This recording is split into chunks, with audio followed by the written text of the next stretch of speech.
马上就开始了。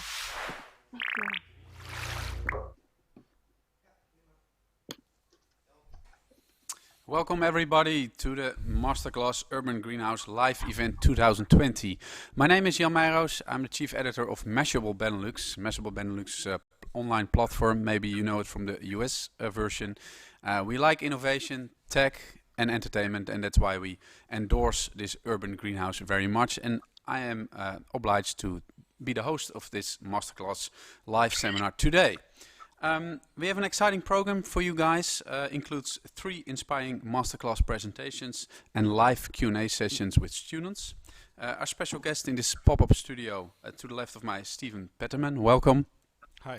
And we are connecting live today with today's speakers, and that is Tiffany Tsu, Joris Lohman and Imre Vellinga, as well as 3 teams that are participating in the Urban Greenhouse Challenge.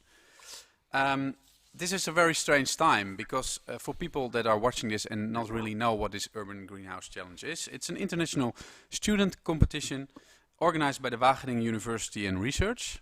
The challenge is to design a concept for producing food in urban areas that integrates social, economic, environmental and technical aspects. And this year it was for a location in Pearl River Delta, China. There were worldwide teams, 53 teams, almost 500 students from almost 80 universities all over the world, coming from 28 countries and 5 continents, so that's quite a lot. And after the first selection round, there are now 20 teams left from all over the world running for the place in the Grand Finale.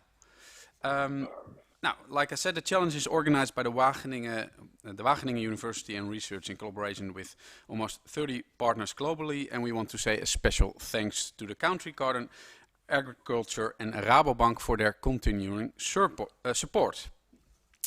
I hope all the teams are live. We're going to check in with them later. But first, we want to address the point why we are doing this right now, like this. The original plan was to actually go to China and visit the site. Now, of course, with all the corona pandemic going on all around the world, this is not possible. But we didn't want to stop the challenge. We think now is the time for innovation and keep on challenging. So we want to keep this Urban Greenhouse Challenge running, and in these times of crisis, creativity and out-of-the-box solutions is more needed than ever. So I hope everyone is live, everyone can join and enjoy the different masterclasses that we have prepared. And the first masterclass is going to be hosted by Tiffany Tsu. Tiffany is an independent expert advising governments, multinational companies and international consortia on topics related to sustainability and innovative business models in horticultural sectors. She's also the chair of the jury in this edition of the Urban Greenhouse Challenge. Tiffany, can you hear me? I cannot see you at the moment. There's still this screen in front of my screen, but can you hear me, Tiffany? I can hear you. All right. Loud How are and clear. you? I'm fine, thank you. So is everything okay with you and your family in these crazy times? Yes, I am living in the Netherlands with my family, immediate family, and we are fine. Our work and personal life have not too much impact. A lot of things can be done online. My parents are in Hong Kong, and the situation was tense for 2 months ago, but things in general in China is starting to be more relaxed. So, Okay, but that's good to yes, hear. traveling is still difficult, but everyone's healthy. Okay, well, let's keep it that way. We're gonna come back to you later after we watch your masterclass, and your masterclass is all about consumer trends and urban farming in China. Everybody who's watching this enjoyed this masterclass, and we come back to you later. Thank you.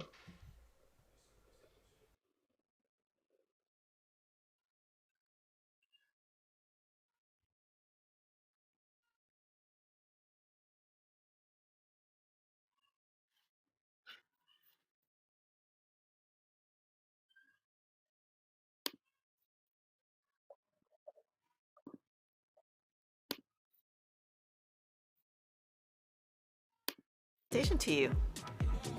Hello everybody. dear top 20 teams of the Urban Greenhouse Challenge. Congratulations to making to the first round. And the coming month will be a very exciting period because you're going to work out final details. So in the following session, I will give you an introduction about using the study I've done recently on green cities in China.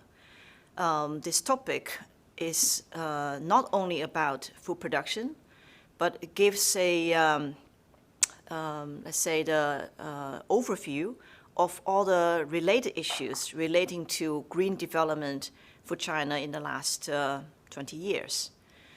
In the whole development context, urbanization, all these issues we're talking about, energy efficiency, water management, now increasingly food production, sustainable food supply chains, and healthy well-being, community, and also entrepreneurial ecosystems. These are all interconnected elements relating to what we are addressing today. So also introduction about myself. In these sheets, you see the 9 interconnected elements relating to green city development, from green buildings to smart cities to metropolitan farming systems, to health and well-being, sustainable supply chains, and also entrepreneurial ecosystem. Let me first introduce you to our site of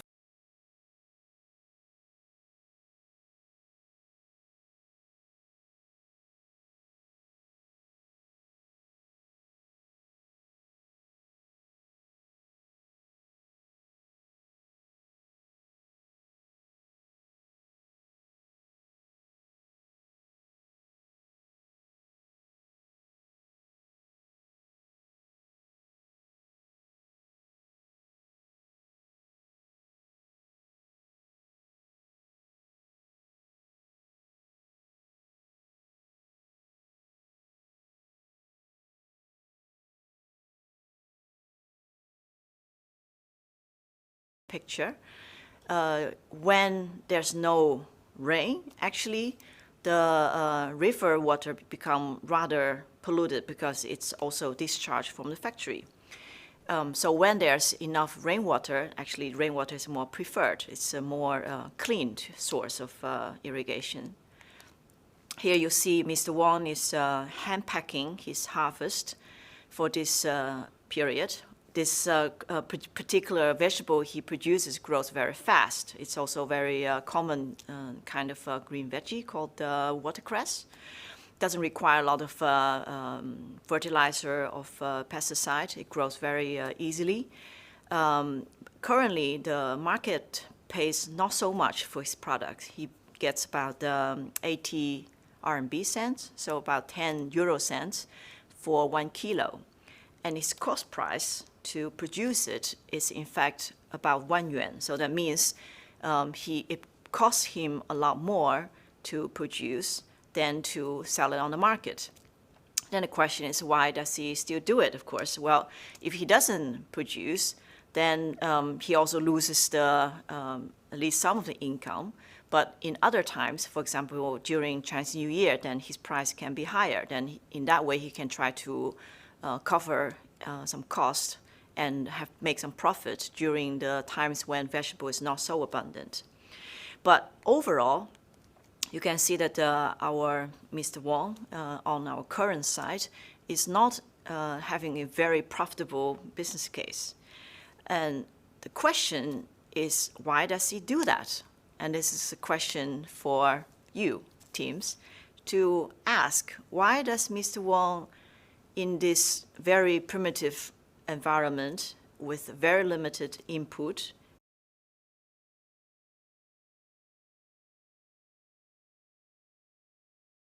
knowledge, not making a lot of money, why is he still able to carry on this activity? So I will come back to this question in a little bit later.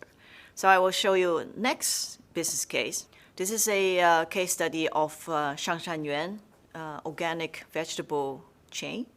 It is not based in the Greater Bay Area, but in around Shanghai, which is also a densely populated metropolitan region. Shangshan is a brand established since 2015. Currently, it has 130 hectares of greenhouses. So one of the greenhouse is shown in this picture. You will see that it's mostly manual labor. The product's going for the organic labeling, which is the highest certification standard in China. And then the producer produces 120 to 130 varieties, many different types of vegetables, because in the Chinese diet, especially in vegetables, consumer demands variety. So for a organic brand tailored to high-end consumers, they need to be able to satisfy all the needs. Their product sells to 100,000 high-end, really the upper class families in Shanghai, and also the up-and-coming new cities such as Hangzhou and Ningbo. And in these families, their minimum income household is 500,000 RMB. And this is, of course, a very high-end segment. But to show this business case, I am not suggesting that healthy, organic, trustworthy, fresh products can only go for the ultimate, let's say, top of the pyramid. But it's important to understand in the marketplace in China, you have a very wide spectrum of prices and consumer demands. So it's important to think about which segment do you target and what kind of value, what is your value propositions. I come back now to the question I asked earlier, our Mr. Wong. Why does he able to and continue to do what he's doing in a very primitive vegetable production in our current site? This one of the fundamental reasons comes down to this issue: protected farmland in highly densified megacities. So this map shows the density distribution of cities in China. You will see that the Greater Bay Area, Guangdong, Shenzhen, Hong Kong, this cluster has the highest in China. And this table gives a more accurate description. If you compare built area density, you will see that the Shenzhen Dongguan region has about 13,000 person per square meter. And this is about double of, let's say, the other most densely populated metropolitan regions, such as Tokyo or Paris. Tokyo is about 7,000. And if you look at the percentage of total population in terms of the metropolitan area in proportion to total population, in Tokyo, for example, the Tokyo population about 30% of total. In the Shenzhen Dongguan area, even it already has a lot of people, it only accounts for 2% of the Chinese population. What does this mean? It basically means that such clusters, this Shenzhen Dongguan area, there will be a lot more in China. Conservatively, you can say China will be at least 20 or so of this kind of really densified metropolitan regions. And these type of regions share a similar characteristic: high population, very limited land. So this is a sheet showing the basic protected farmland policy. It's a very important foundation for Chinese agriculture policy in relation to food security. Here you see different colors, and which represent the square or hectares of protected farmland. In the Chinese law definition, protected farmland means there are no other crops allowed other than what's important for sustenance. For example, corn, of rice, of wheat. So these are important food crops for food security. So in basic farmland, in order to make sure China can be self-sufficient, Chinese government has set a policy to protect the 120 million hectare of basic farmland, and they're distributed all around China. Some region has less. You see in Guangdong province, it's light blue. So it has a lot less protected farmland in comparison, for example, to the northern provinces in Heilongjiang, for example. So this is also a map showing the protected horticulture area in China. And in this sheets, the word protected is different from the protected farmland. In this case, it means basically covered greenhouse area for vegetable production, where you can see most of the Chinese currently for greenhouse vegetable production are mostly concentrated around the northern provinces. And that is around Beijing, around Hebei, around Liaoning, but very limited actually numbers in Guangdong province. So that leads back to Mr. Wang, that he is able to grow crops, very low value crops in Dongguan, which has very high land prices and very high consumer demand. Everything is expensive, is because that piece of land where he is right now cannot do anything else. So because it has a protected farmland status, it's not allowed, for example, to have aquaculture. It's not allowed to build houses for a factory. So it becomes only, in some ways, reserved area in a very densely populated area. But obviously, this type of business model cannot continue. For Mr. Wang's, he needs education. He needs to have a better income. He needs to have better protection for his family. And also he needs to provide for his children. So he needs to actually, in the next, when our project get developed, Mr. Wang's and other, his fellow growers from other provinces, they need to be supported in knowledge, education, in crop knowledge, but also their products need to be much better value. So that piece of land they have now, they need to be able to, on the one hand, preserve the farmland status, but same time upgrading its production facilities and value creation. So what's driving the consumer market and also consumption behavior? It's very important to understand what's going on in the marketplace.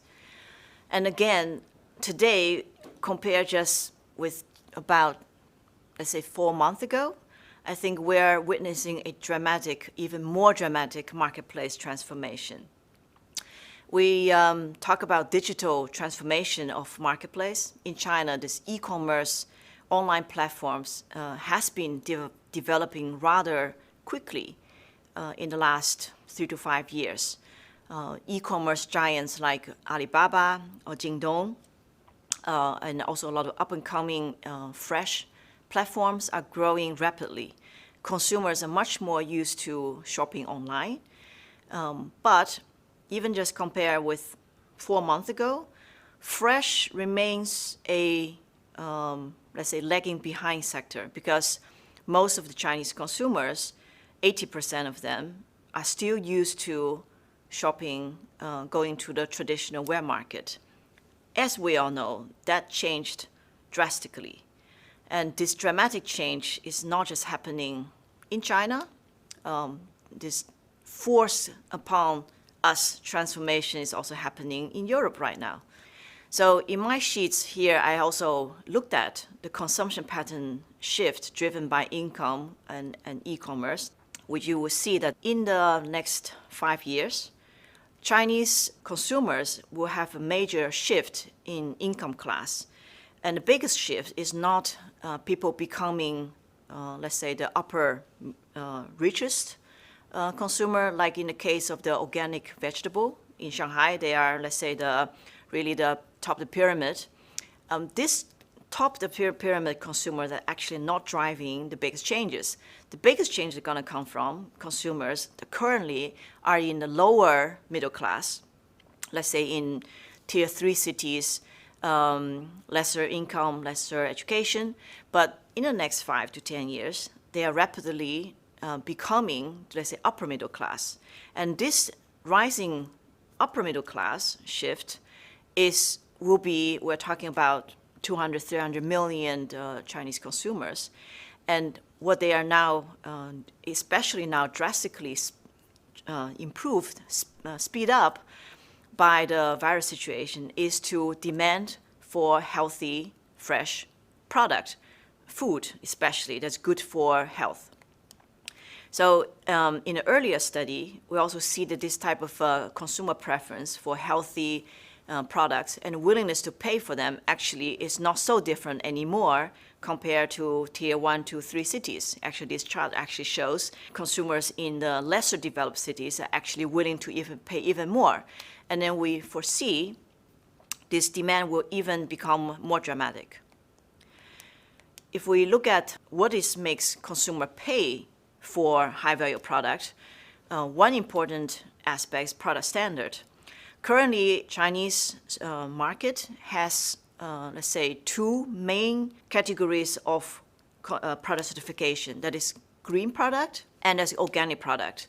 And on this sheet, you will see the different requirements in terms of their consumer acceptance.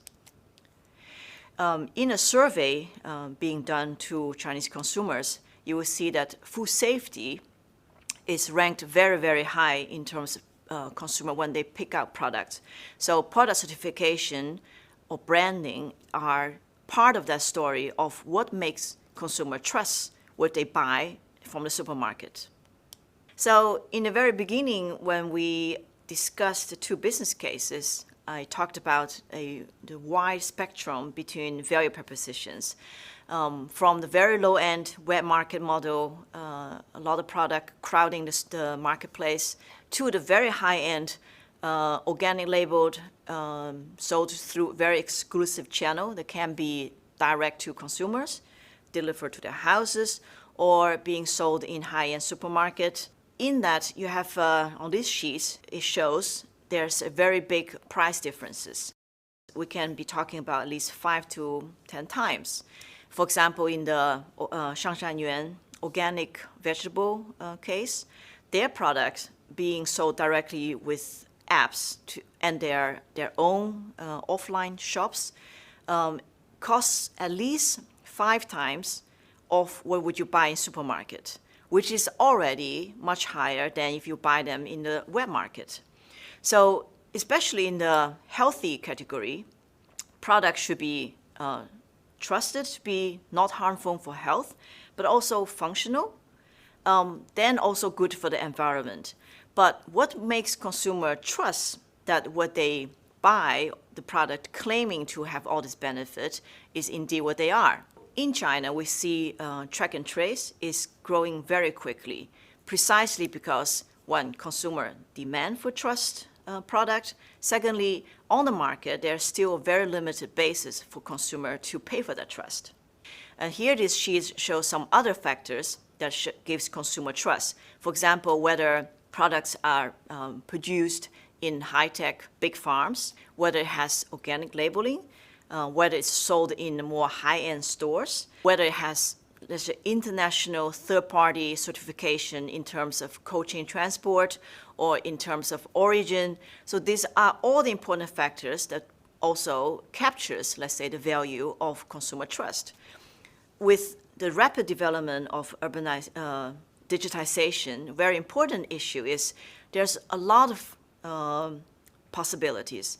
And this field of, for example, autonomous growing in track and trace, in blockchain, is gonna grow very quickly in China and worldwide. But very important to think about is how does this digital technology will enhance the consumer trust? So in last sessions, we talked about business cases, we talked about the consumer trends, also the big drivers shaping the marketplace. Next, I want to talk about ecosystem, because we want to build a viable business model. We want to have entrepreneurs to take on capturing these business cases. We need trained staff. We need also students, businesses, academics, research, and policymakers together to continuously make a long-term ecosystem so that the sector for urban farming will continue to grow. In my sheet here, I showed the Dutch horticulture cluster and ecosystems, what you see is ecosystem, the chain, the technology. There are different players at different niche, at different segment, different functions. So this complete pictures, based on a study of how does the Dutch horticulture cluster works, shows that there's a very diverse, complete chain from seed to growing to transport to logistics to consumer market, supported by a very dynamic technology sector and supported by an ecosystem of banks, education, research institute, and student trainings. And important to also think about when we are transferring a planning approach, a novel way of producing food using existing well-developed knowledge. How do we then apply this knowledge in a complete different context, very, very different driving factors, but also cultivating ecosystem based on the local context. So how do we solve this dilemma? And one, for example, in a business case, the lighting is a very important aspect of urban farming because we want to, as much as possible, keep the unfavorable climate condition outside. So the humidity, the heat. So indoor farming, in fact, provides a very good medium to do that. So that means we need to use a lot of light. And Shenzhen and the surrounding regions, for example, Dongguan and Zhongshan, produce a large proportion of world light fixture. A lot of LED lights are already produced in the region. So that gives actually a very strong basis for the supporting technology industry. And how our projects in Dongguan can marry, let's say, the crop knowledge, the food production technology with the new technology, as mentioned, in drones, in lighting, to make a, let's say, a viable, economically viable and an attractive business model. In this session, we looked at different business cases. We looked at what's driving the marketplace, what's driving Chinese consumers, what do they want. We talked about the entrepreneurial ecosystem. As a conclusion, I think we are at a very challenging, but also very exciting times, especially when we're talking about sustainable, circular, and urban food production, to bringing food back into people's lives. I think, again, we are experiencing events that didn't expect, they were even unthinkable a few months ago. But this topic on health and on a personal level, taking care of your own health, your own family, is of course becoming a top agenda for everybody. But on a macro level, it's also important, again, to remind ourselves we are not all individuals on ourselves.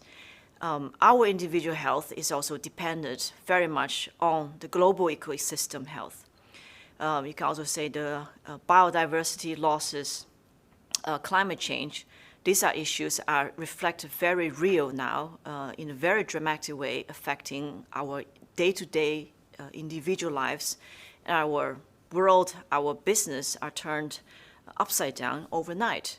And technology and transformations are not always nice words, because actually as human beings, we probably do not want to have to transform our lives completely so quickly.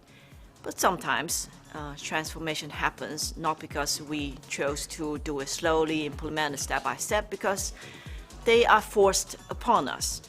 And for that, we can look forward and join hands, and also to really work together as global community.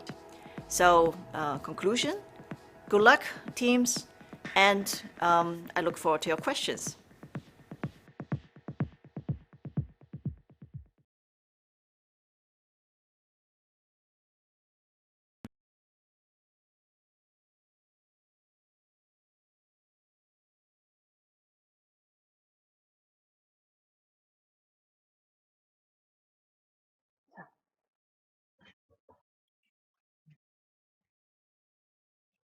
are people here? Yeah, now I hear myself, and that's my call that everyone else can hear me. It's a little bit, we have to, like we say in Dutch, roeien met de riemen die we hebben. I don't know the English translation, but it's very difficult to connect everybody. Tiffany, thank you very much for this masterclass. Very interesting. If I'm right, we have Team Bagua with Alejandro also live at this moment. Alejandro, can you hear me? I can see Alejandro. Yeah, can you hear me? I can hear you. Perfect. Yeah, how are you? How are you and the team? Good. I'm in Barcelona. Well, I'm from Bogota, but I'm currently in Barcelona. We are finishing our classes and working on the challenge. Most of the team is also in Barcelona, and we have some members also in Egypt. So the situation in Spain is very seriously. How are you all holding up? Yeah, we're all taking care of ourselves and taking care of our relatives here. Well, it's good that in these difficult times you guys still have the inspiration and the energy to work on this challenge. Yeah, do you have a question for Tiffany? Thanks for joining us. It was a very interesting class. We had a couple of questions. I don't hear you, We actually. saw. Can you hear me? Tiffany, can you hear me? Because I can hear Alejandro, and maybe, yeah, well, it's going to be a little bit difficult. But I can hear you, but I don't hear Alejandro. some technical challenges here. Yeah, Alejandro, ask me the question, then I will ask Tiffany the question. Okay, so we saw the consumer preferences by income groups, but we were wondering how do these preferences change by age group? We're especially interested in the consumer preferences of the young generation of Chinese. So the question was how the preference. That worked. Oh, did you hear it? You heard it. Okay. Now it's working. Okay. So you can all hear me, right? Yes. Yes. Well, I think I briefly mentioned in the video that if you look at consumer preference for fresh, there's also shopping, let's say, purchasing preference. And just a few months ago, let's say there's age group divisions rather clear. A younger generation between 20s to 40s. People in big cities, young people will be much likely to shop online or at least try. So in their planning, this online behavior for convenient, well-packaged food is stronger for younger generation indeed. But what you see, of course, now just in the over last 2 months, with the situation of locking down, and you see this dramatic change. And recent data says online purchase of fresh food increased at least 4 times. And precisely because this older generation, and they're also used to be doing most of the shopping, of course, for the family, they used to be still going to wet market. That's the traditional preference and behavior. But that's changed. And also corresponding to that is that e-commerce and logistic platforms, they could respond rather quickly by setting up more online channels and then also satisfying these online needs. And that response came really quick, and then I think a lot quicker than what we are seeing in Europe, for example. So in that, you can say that a drastic event changed how people react, but the development on the market in the last few years also able to adapt quickly to the consumer choices or consumer needs. Does that answer your question? Yes, as you said, we will see with this crisis that progressive changes that will have taken longer will probably gone faster. Yes, yes, yes. It's for food and fresh sector in the long term. I think we should be very positive and optimistic that there are now people placing much more value and also more willing to pay for high quality and functional, also fresh products. Because in the end, everybody more, I think the food and medicine is, for Chinese culture, is quite long-rooted. You know that for the West, this food is medicine is almost a concept you have to sell to people. But that is for China not the case. People in general do believe food is medicine, but of course, with the food safety issue, that's which is a paradox. And they have also a lot of food which is harmful. But in terms of mindset, it's kind of going back to this age-old wisdom that food is a fundamental to your health. So we should see that people attaching more value, and there'll be more channel to buy such food, and also more willingness to pay more for high quality, healthy, fresh product. Do you have any other Perfect. questions, Alejandro? Yes, we were also wondering what are the main challenges faced by entrepreneurs for establishing an urban farm in China?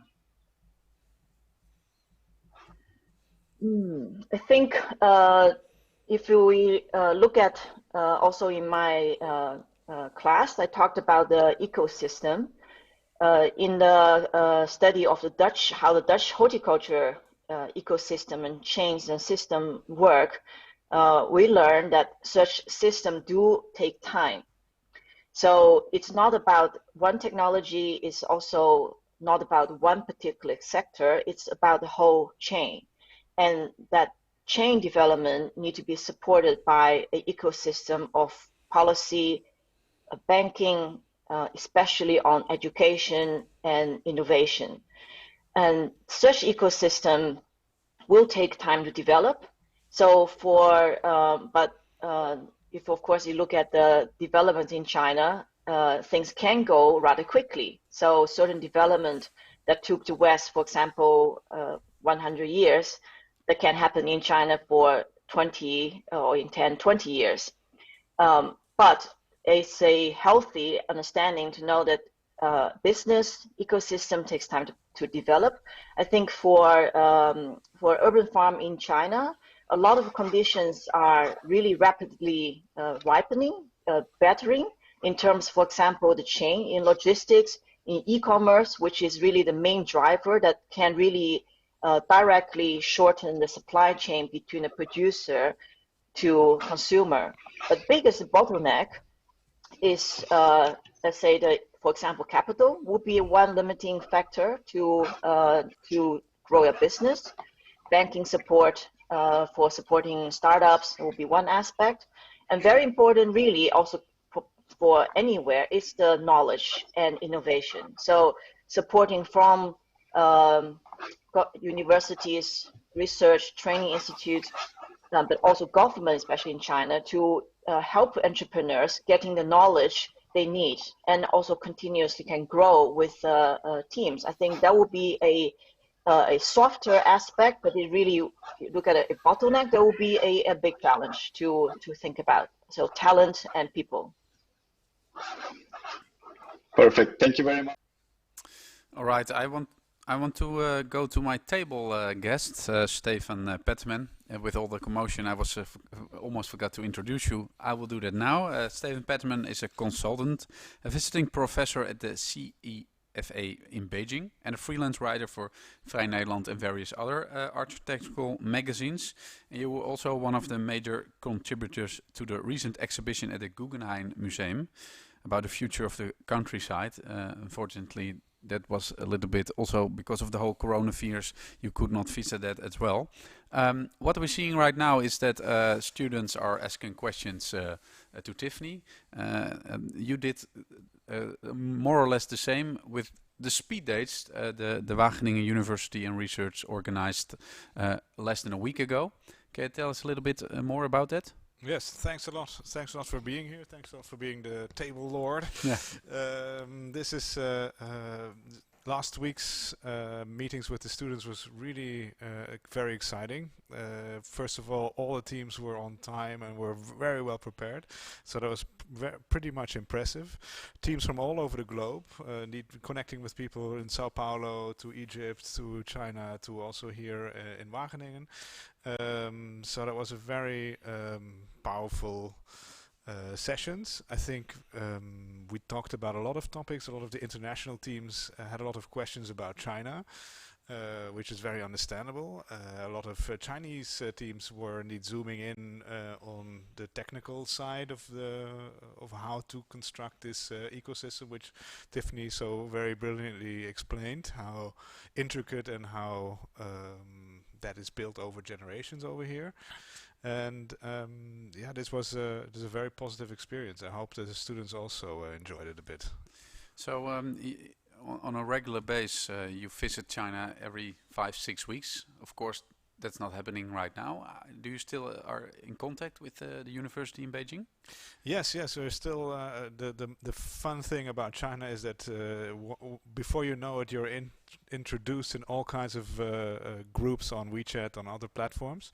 So we do stay in touch digitally. So this communicating remotely has been forced upon me for some time, and I'm becoming a bit more savvy at it. That said, I mean, you miss obviously the direct contact, which is very important in China.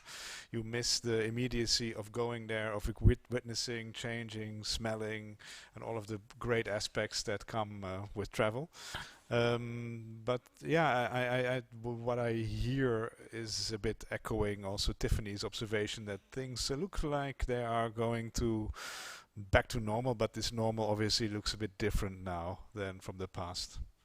So watching the masterclass together here from the studio in Wageningen University and Research, do you have a particular question for Tiffany as well? Well, yeah, first of all, Tiffany, really congratulations with your masterclass. I think it also highlights a number of points that I try to raise with the students, specifically also with the architectural teams over my sessions, where indeed this question of the business model is central, more than maybe the design of how things look. And the question a bit that I have, I think it's really great that you're already putting in some first observations from what is radically changing in the market over there. So that's really fresh and good to hear from me.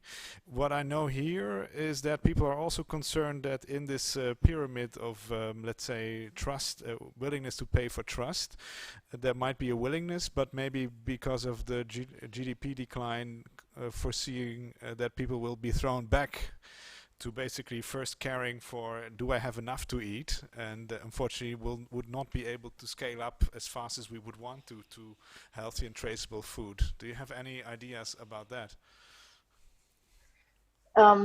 Yes, I think if we start to really look at the at least certain short-term impact, I think the potential economic major yeah, we're not talking about in some recession even. And China, again, is not an island. Chinese economy is very much dependent on the global economy. So the global health of the economic system affects everybody.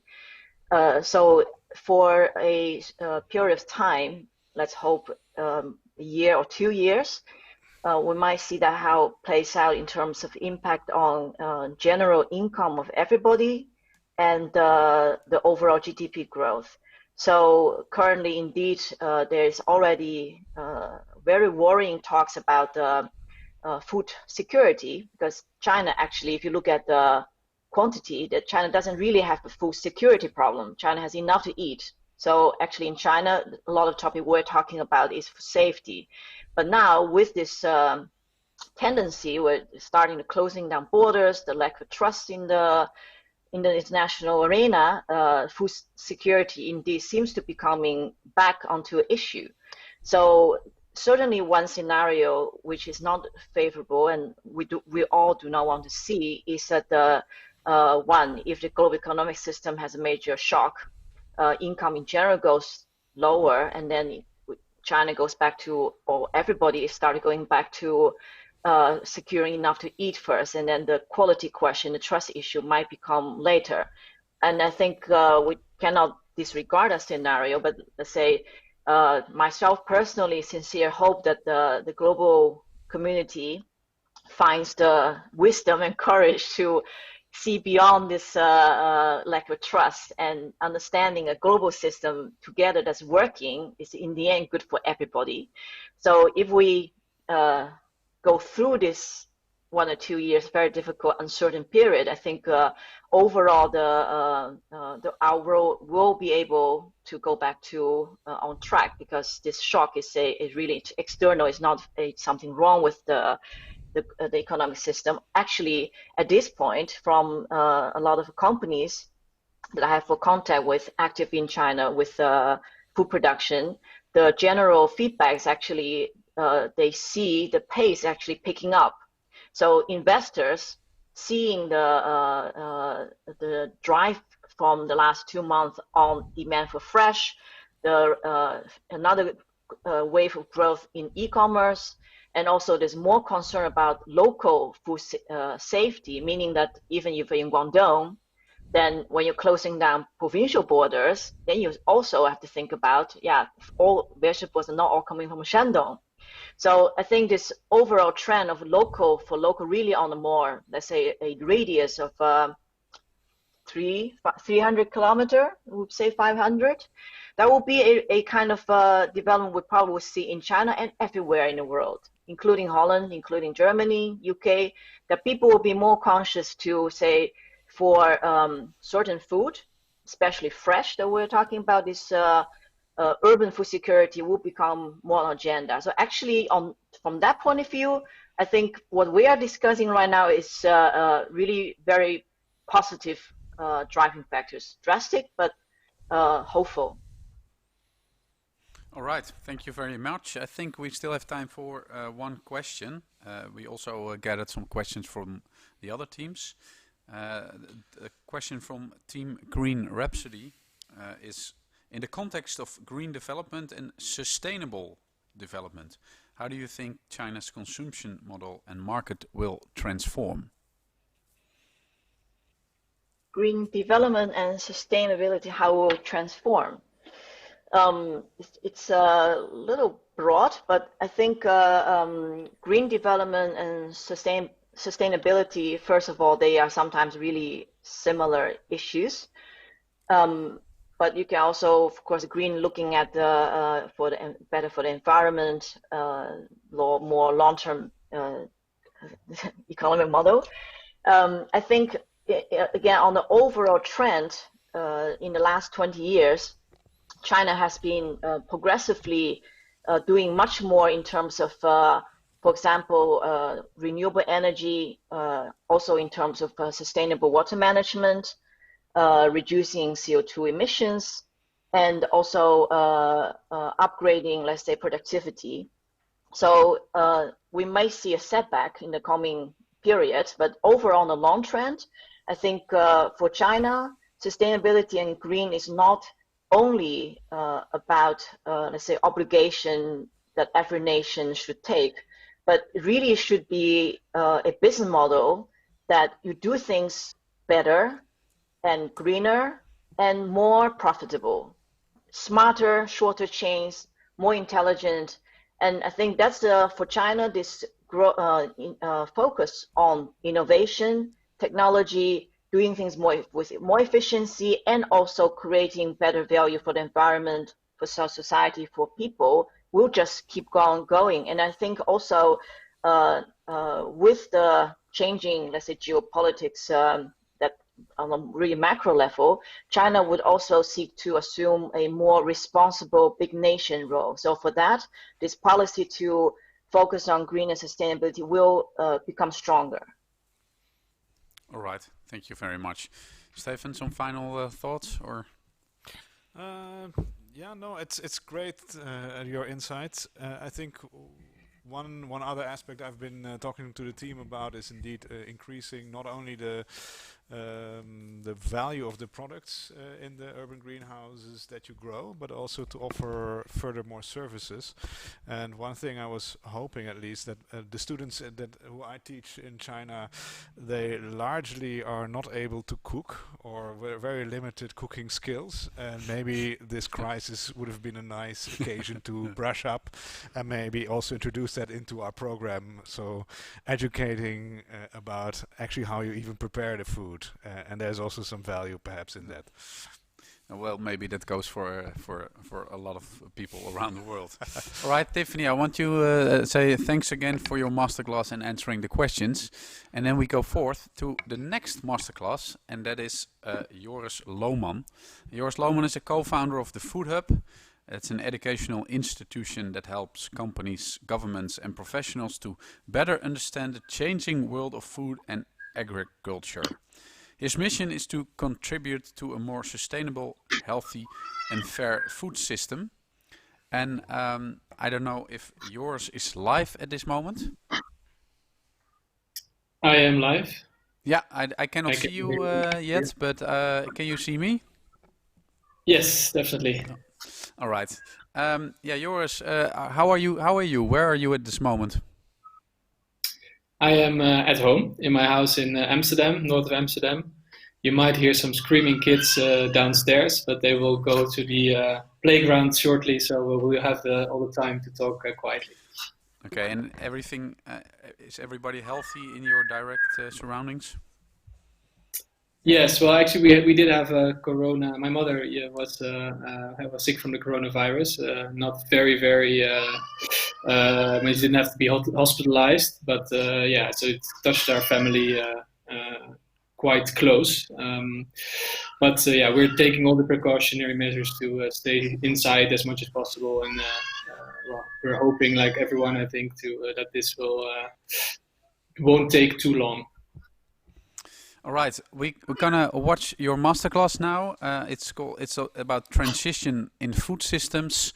Everybody who's watching again, enjoy this masterclass, and we talk to you later after the masterclass. Have worked, Yes. and what we hope that we can learn by studying the current developments. Hello, my name is Joris Lohman. I am the co-founder of Food Hub. I'm a political scientist, and with Food Hub we enable people to change the world of food and agriculture. And we do this by training, entrepreneur programs, and all different kinds of education programs. What I want to discuss with you today is the development of the agriculture and food system over the last 100 years. So I'm going to give you a short historical overview of the changes that happened over the last 100 years to put into perspective the development and the transition of the agri-food system. Obviously, in this time of big change and the uncertainties that at this moment are coming up around the corona crisis, this puts my historical overview in a completely different context. I'm going to try not to give a corona speech, but I'm going to tell you something about what I think that this development, this trend, and this crisis that is happening right now can mean to in the overall transition, the change of the food system that we have been seeing over the last years. And what it means for the near future. I'm going to start with giving you a short oversight of what happened in the last 100 years to see where our food system came from and what we are developing into. And what I'm taking as a theory of change, or as like the theoretical background, is the transition theory. The transition theory is actually a theory that was developed in a couple of universities in the Netherlands that describes the long-term changes that happen in a complex system. A complex system can be a system in general, and here we are looking at the agro and food system. So the way that companies behave, the way that consumers behave, the way that supermarkets behave, and the way that food producers behave in this system that we've built over time. And if you look back 100 years in history, and keep in mind that I'm taking a European or Dutch-centered approach, Dutch-centered perspective, even though I think that we can extrapolate partly this theory also to other parts of the world, but keep in mind that I have a European point of view. So if you look back 100 years in history, you see that the European food system was developed largely like this. So it was a small-scale system where there was a lot of man labor, manpower, horsepower, not very large scale, not very mechanized yet. This was the way that we fed our communities and that we fed our cities. If you look 100 years in the future, this is moreover the dominant way that we have organized our food system. And you see the two images, they are completely different. And you see that over a relatively short period of time, 100 years, if you look at the history of mankind, the complete organization of what the food system looked like has changed. So from transition point of view, we call the state, the change of a state from the one side to the other situation, we call this a transition. And a transition often takes around 30 to 40 years to come into effect. You have a period of relative stable organization, so the small scale labor-intensive food system that we had before. Then you have a period of change with a lot of uncertainties, and then you will have a new orientation and a new state into a new dominant direction. And this is what we call a transition. So if you look back at the last transition that we had in food and agriculture, this was right after the Second World War. Because of the World War, which was a crisis situation, obviously, but also other long-term trends that were already into effect, industrialization, mechanization, the invention of new technologies. We saw that right after the Second World War, especially in Europe, with the development of the European agricultural policy, in the United States, the Farm Bill, we saw that we have shifted the development from small scale to productionist, high intensive, high productionist food and agriculture production. So this was actually policy, new developments, new innovations, new technologies working together into a certain direction, to a new direction that was focused on producing as much food as possible for cheap or at least affordable price for everyone. This was the main focus after the Second World War, to make sure that we could restart our food and farming economies and produce as much food as possible. I think it's very important to note that, especially if you're critical on the current food system, which a lot of people are, and I think also for good reason, there's a lot of side effects in terms of biodiversity loss, sustainability issues in the broader sense. So a lot of people are critical on the way that we have organized our high productionist, productive food system at the moment.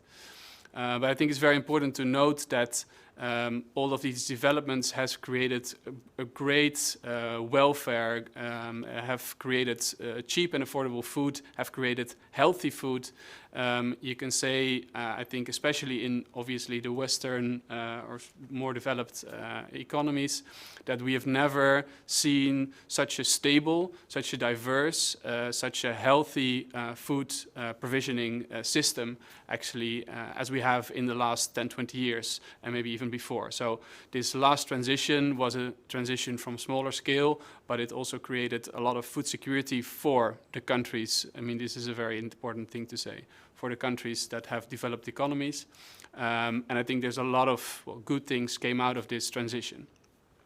We have seen actually in the 1980s, starting in the 1980s or 1970s, even before, in the Western countries, that these negative side effects that I talked about, which started with concerns about overall sustainability, loss of biodiversity, use of agricultural fertilizers and chemicals, created some concerns with the development of the food system.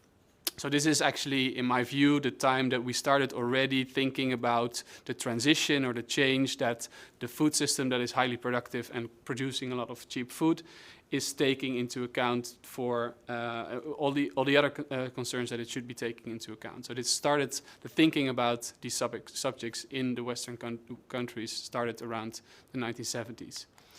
So I want to introduce this scheme. This is actually my favorite scheme that I want to share with you. This is what entails the entire transition theory. And this scheme tries to combine all of the elements I just talked about into one scheme that gives you a little bit of orientation on how transitions in history have worked, and what we hope that we can learn by studying the current developments, the current trends, the current niche innovations, and also the things that are happening within the system. If we study them with this model, with this scheme, we can try to learn, the developments of the food system and maybe the interventions that should be taken in order to steer this development and this new transition into a desired direction. This model is called the multi-level perspective because it looks at 3 different layers at society. And if you see the 2 axes, the horizontal axis is the time axis, and the vertical axis is describing the different layers. So if you look at the middle layer, this is the regime, the socio-technical regime. This is what we call the system as it is. So this is where consumers, supermarkets, business, universities, and also governments are organized in a way. This is what we call the system. Obviously, this is constantly changing. People are constantly trying to steer the system in a desired direction. But from transition point of view, we see that during a stable time in transition, the system is relatively going in the same direction and working together. So if we look back at the first transition that we saw, after the Second World War, we focused our agriculture sector on producing a lot of food. We focused our policy on producing a lot of food. We focused supermarkets on becoming the place where the abundance of food can be sold in an efficient way. So in a way, this system is developing into kind of the same direction over a certain period of time. And you see, if you look at the middle, the middle layer again, where the system is active, you see a period of relatively stable. Then you see all the arrows changing in a different direction. This is where uncertainty comes up. This is what is when a transition is on its way. All of the things that worked in the past are not working anymore. And then you see a new, relatively stable situation where we found a new direction as a system, and this is where the transition is headed to. So small scale, 30 years of transition time, and then the new orientation into a highly productive, efficient production system. This is the last transition. The idea behind this scheme is that on the top layer, you see long-term development trends, we call the landscape developments, that are literally pushing from the top down on the system and are trying to influence or influencing the system. And they might accelerate the change in the regime and creating a window of opportunity for new developments to exist. And they kickstart, in a way, this transition. These long-term trends might be, for instance, global warming or climate change. This is something that no one person or organization is steering or is heading, but we know if you are a business owner, if you are a government official, you know that climate change is something that is literally coming from the top down to your organization, and you have to do something with it. So these kind of trends are pushing from the top down on the system and creating change and windows of opportunity. If you look from the 1980s, there's 2 main big trends, long-term trends that have been influencing the first start of this transition. The one is increased globalization, which is a process that has been accelerating over the last 20 years. And the other one is sustainable development. In a very broad sense, people starting to talk about being aware of sustainability issues and using this as one of the things to reorganize the direction of the system.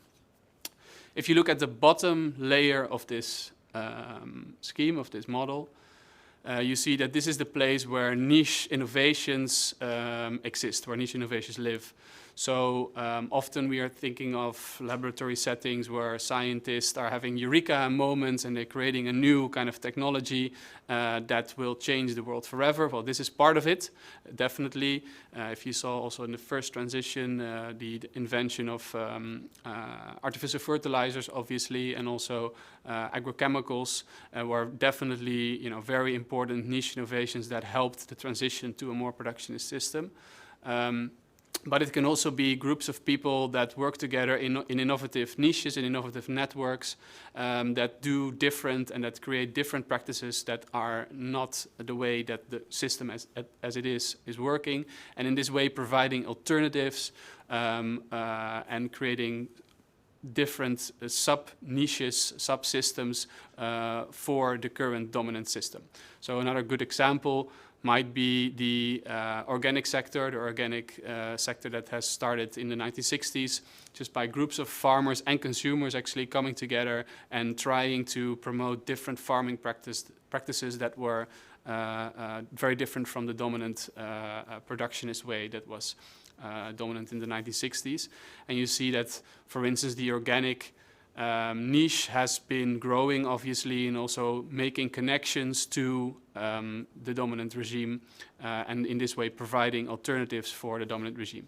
So the textbook example of this transition could be, if you'd say that you think that organic agriculture might be the future. I'm not saying that, but there are a lot of people that think that, the pressure that comes from the top on the system that is talking about more sustainability and issues with biodiversity loss. And you would see the organic model of farming as an alternative for the current system. This might be the acceleration of a transition. So the textbook example of a transition is pressure from the top down creates a window of opportunity for alternatives from the bottom up, and this accelerates a transition that takes 30 to 40 years, and then we have a new system with a new direction. And in the example of organic agriculture would be that we would have an organic focused direction of the food and agri-system. This is a textbook example of a transition.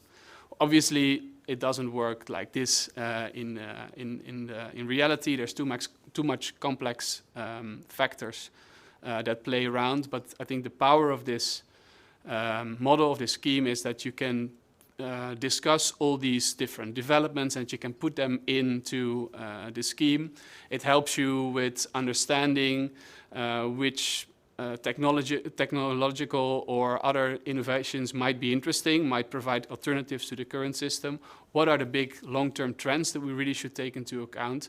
And what is the regime doing? What direction is the system going into? So it helps you, if you are active in this world, to kind of organize your thoughts and say, okay, what is happening and what might be my intervention as an entrepreneur, as a student, as a future government official, to see how can we help steer this transition into a certain development. One of the big debates that we are having, obviously I mentioned already the critique that there is on the current model of production, which is not only, productionist and by using a lot of external inputs. On the other hand, there's a lot of critique also on the, let's say, the way that the food system is organized. I mentioned globalization as one of the biggest trends, that next to the productionist developments that we had over the last, in the last transition, we also saw that our food system became ever more globalized. The markets became globalized, the markets became more liberal. So we've now organized a food system where we buy and sell food, and we ship food all over the world, food and foodstuffs. And this is a globalized food system that, in a way, is producing a lot of food for a lot of people at a very low price, but on the other hand, has a lot of negative side effects. I mentioned the environmental ones, but also the social ones. So a lot of people having a lot of critique on this way the system is organized. As an alternative, often is presented a more localized or a more regionalized food system. So I want to dive into another perspective, actually 3 different perspectives on how the food system is currently organized, what this means for food production far away or closer by, and to see if we can find a level of organization that might be, or a direction that the food system might be developing in as a part of the current transition. So I'm going to discuss these three different levels that might be of interest. Before I do that, I think it's interesting to note, I mean, if you look at the development of the transition at current, I mentioned that I think, and this is also part of the literature, that around the 1970s and 80s, this new transition of the food system has started. So that means that we are now 20 years plus 30 years into this transition. So you see already next to the big crisis that is happening at the moment, that environmental crisis and other crises have accelerated this transition, that the current system is in change. We don't know exactly which direction it's going to take, but we know that already this transition has been going on for a couple of years, which doesn't mean that the current regime and the current system is already broken or is already not functioning anymore, because it's still functioning. But we see that over the last 20 to 30 years, this transition has been developing with an uncertain outcome. So it's also interesting to see what the current developments are doing and in what way this will accelerate or change this transition into a certain direction. So if you look at three different, let's say, geographical time scales, we see that, I've got here a picture of the city where I live, Amsterdam. We see a different perspective that people have on food systems.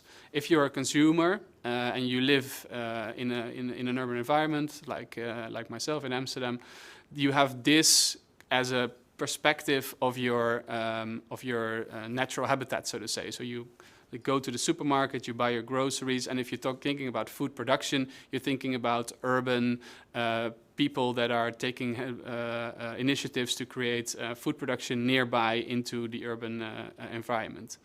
And it might be something like this, which is more social organized. And it can be, if you're looking at future perspectives, more like this. So there's a big, I think, interest now in producing food in urban areas, maybe in high-tech environments, to be able to have shorter supply chains and to have shorter distance between the producer and the consumer. So this is a perspective that you would have living in an urban area of food production.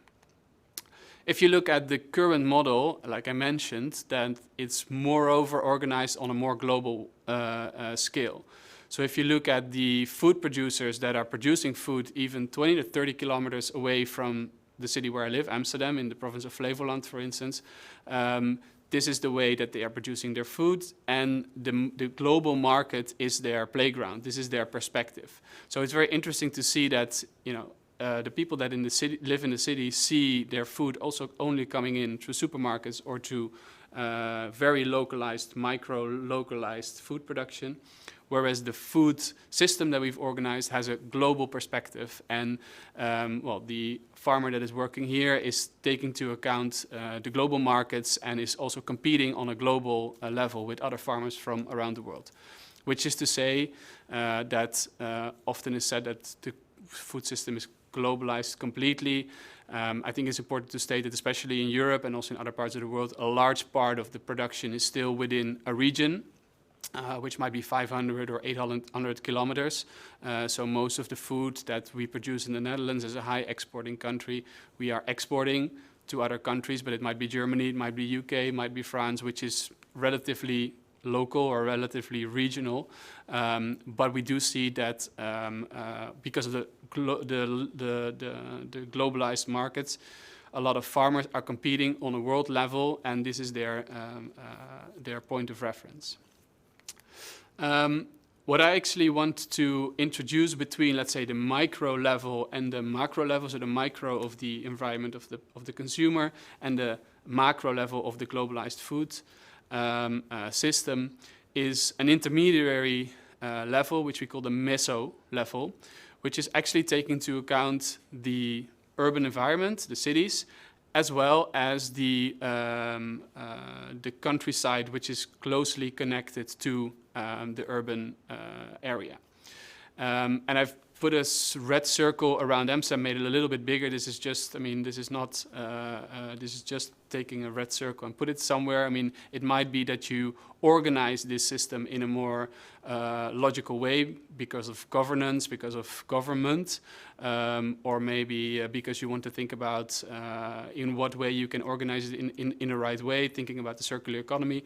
But let's say that this meso level, which includes the urban environment and also the countryside, is a very interesting level that I think a lot of developments in the transition are headed towards, and is also maybe underdeveloped in a lot of ways. Because after the Second World War, we really took this global focus, and now we're seeing with all these different trends that are coming to us, that this more regionalized approach, the relationship between the city and the countryside, between consumers and producers, is something that a lot of organizations, people, and trends are focusing on. So we've created this little scheme, which was developed by Flevo Campus in 2017, where we are looking at these three different levels. So the macro, the global level, the micro level, where there's also food production. But our field of interest and research is the meso level.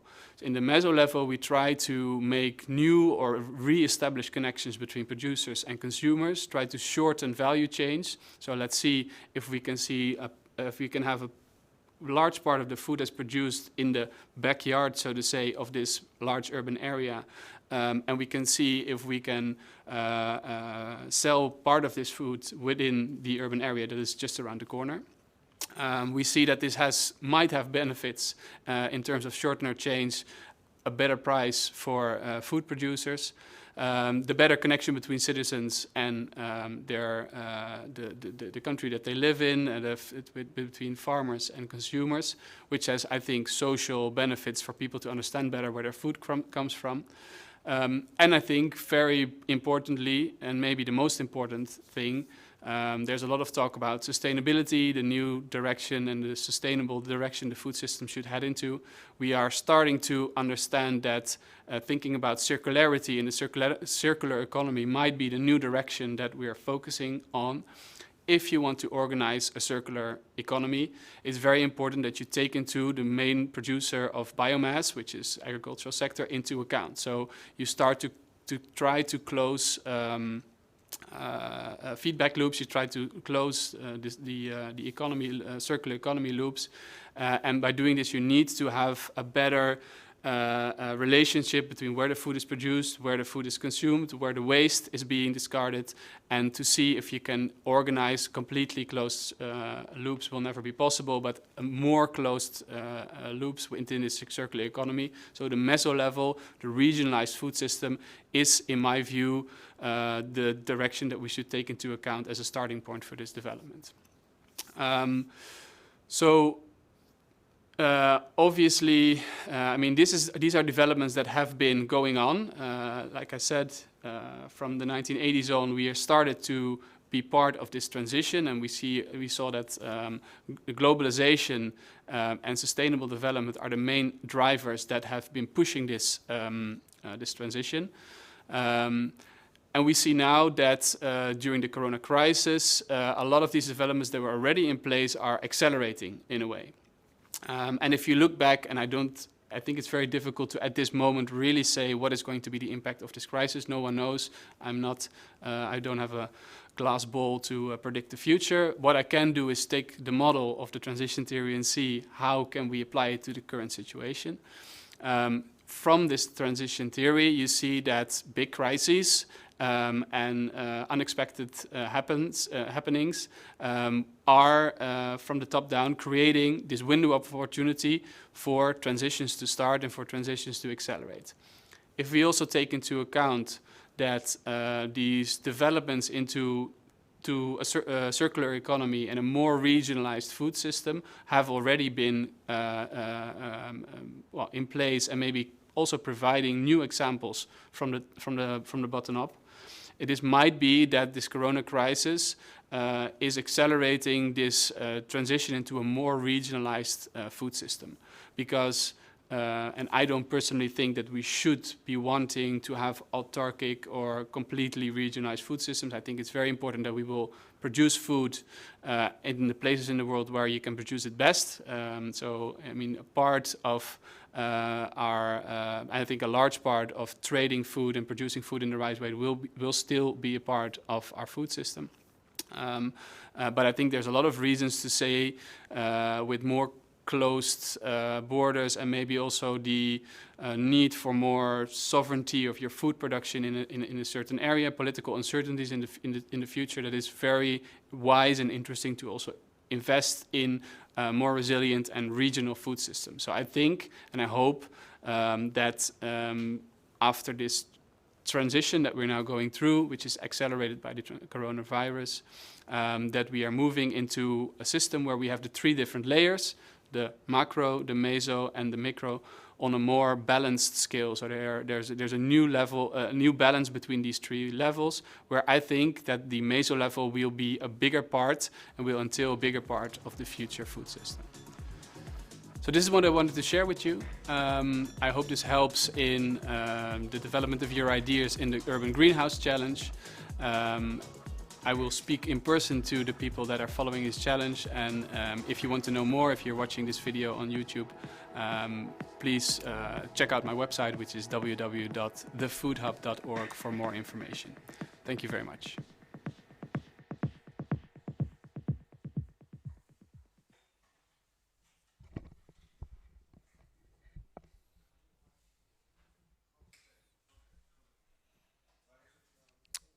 Okay, Joris, thank you very much for this interesting talk. If everything is okay, we now have Jose live. Jose, can you hear me?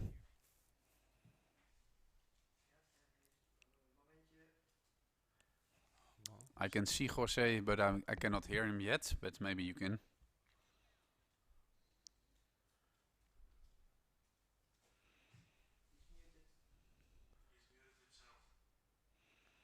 You are muting yourself.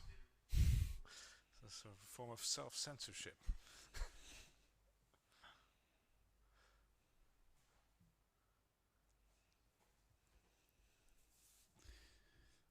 Now, while Jose is trying to unmute himself, Joris, are you also still there?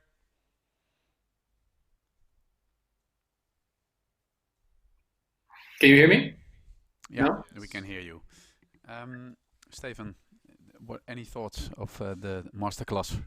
Yeah, from it was yours? very interesting. I have a background in architecture history, and historians also know things or two about how time changes, but this transition theory was relatively new to me. We have other rules in history, like that history doesn't repeat itself, but it rhymes. So there's similar echoes that you see, and it also seemed to remind me of at least the impression I had of parts of Wageningen when I was studying architecture 15 years ago, and I came to this beautiful campus already in Wageningen, and you saw this big divide between the industrial side of the campus and the more permaculture-oriented sides of the school, and sort of this trench war between them. And I see here, I think, in his approach, something that tries to marry that, so that you try to unify these two systems into something that works for both ends. So realizing the importance of having a consistent food security, while at the same time fulfilling the obligations that we have for the climate and for sustainability. So I think it was very positive and very inspiring to me. Thank you very much. Jose, can you hear us now? Hi. Yes. Jose, Is it better? Yeah, sorry, I don't know what was happening. how are you? Where are you calling from? Good, thank you. I'm in Wageningen. Oh, in Wageningen. Well, that's very close by then. Everything okay Yeah. with you and the team? Yeah, we're figuring out through Zoom calls and so on. It's been challenging, but we're still. So, how has the challenge been for you guys so far? So yeah, it's been a iterative process, where we have faced a lot of learning challenges. Yeah, most of the ideas that we have had actually are like we have realized that are actually totally relevant now with hard changes and resilient systems in urban environments. So we're really actually now more triggered than before with this somehow. So, do you have some questions for Joris? Yeah. So Joris was talking about the change and the at the end about the autarky that exists somehow in this urban food systems. I was wondering how would that apply in China, for instance, from our general background of what we know from there. There is a disconnection between the main government and the regional ones, and sometimes there is this miscommunication between goals from the main government to the regional ones. I would like to know if how would you think that would affect this type of propositions of urban farming, for instance, in China? It's a good question, and I think that the same situation also goes for the Netherlands, for here, where you have, in a way, we've organized our food policy on a European level, or most of it. But you also see regional governments, provinces, and also even now cities trying to also become part of the food and agriculture policy making. And if you reflect on the meso level that I described, this is in a way also policy-wise, is this an area an area that doesn't have the right governance structure, because it's actually also policy-wise between the city, which is in the micro level, so the municipalities are making their own policy on that level, and the macro, which is there's no global, well, there's global trade, but there is more regionalized in terms of European, for instance, food policy. But you see the meso level is actually falling right between a municipality, provinces, and even the national scale. So I think that this is one of the reasons that we haven't been able to fully develop the meso level in the right way, which is one of the reasons I think that, let's say, the shorter chain developments that you see now developing, they also always tend to fall between the policy frameworks. I'm actually at this moment having talks with the province of North of Holland, which is a province in which Amsterdam lies, and also the city council, and they are trying to figure out ways to work together policy-wise, but there's no framework. So I think this is kind of the thing that you describe in China, where probably, and I'm not the China expert, but the food and agriculture policy would be more organized on a national scale, I imagine, and maybe in some Asian trade blocks. And then you will have the provinces and the regions that will have different, food and agricultural policies. And I was actually quite inspired by the talk by Tiffany Chu, where she said that she sees a development of the more localized food systems, and then she talks about 300 kilometers. So I think that is a relevant development also for Europe, where we often tend to say that the food that we're producing in the Netherlands, for instance, is being traded and consumed within 500 kilometers. So it also depends on what your scale is. But I think, my political science answer would be there's a governance problem in trying to develop these meso level or more regionalized food systems, because there's not one governance structure that is suitable for that scale. And I think this is a problem when we're talking about circular economy. If you're talking about the ambitions that we have in terms of circular economy, sustainability, that we don't have the right governance structure to cater for this meso level. Okay. That's a Okay, long that answer, opens the good discussion. question. Any other questions, Jose? Yeah, I maybe want to add something about the journey that we had of the 100 years of agriculture, and is that recently I've been through all the challenge, I got to read some of the material that you guys upload. Was 40 century farmer, 40th century as farmers, and is actually using ideas about, for instance, how China actually has always been an agricultural country, you know, like these mega cities that used to like exist before industrialization that were able to feed big communities. So I think there's a lot of more about the, you know, like more nodes that should be explored in different contexts, because for instance this type of knowledge, of ancestral knowledge, could reconciliate with how future should look like, how sustainable, like the sustainability where we should go through in different nodes, you know, like not just in the European context but also the Chinese one in this sense. Yeah. If I can respond to that, I think this is a very important remark. And I think in a way what I also try to explain with the transition that we went through in the European context, and I think also that we in the more global context tend to call the green revolution, where we've seen the industrialization of food systems.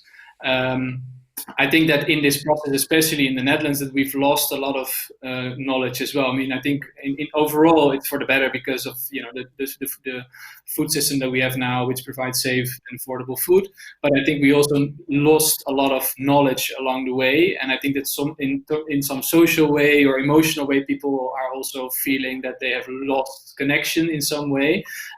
This is maybe the more romantic worldview, but I also think especially that this one size fits all, which again brought a lot of benefits, but also has lost a lot of knowledge, which especially in Chinese, but also South American biodiverse ways of producing food are actually being pushed back. And I think that I'm not the one saying that we should go back to the past, but at least find a way to include this kind of knowledge and maybe even indigenous or long lost knowledge into future farming models. And I think that would be a very important discussion to have indeed, trying to marry, I like the introduction that you gave, the two approaches that there are between, you know, we need to produce in a high-tech, efficient way, and we've still been needing that, but we should also take value the other approach more and see in future developments if we can marry them. And I think thinking about localized and regionalized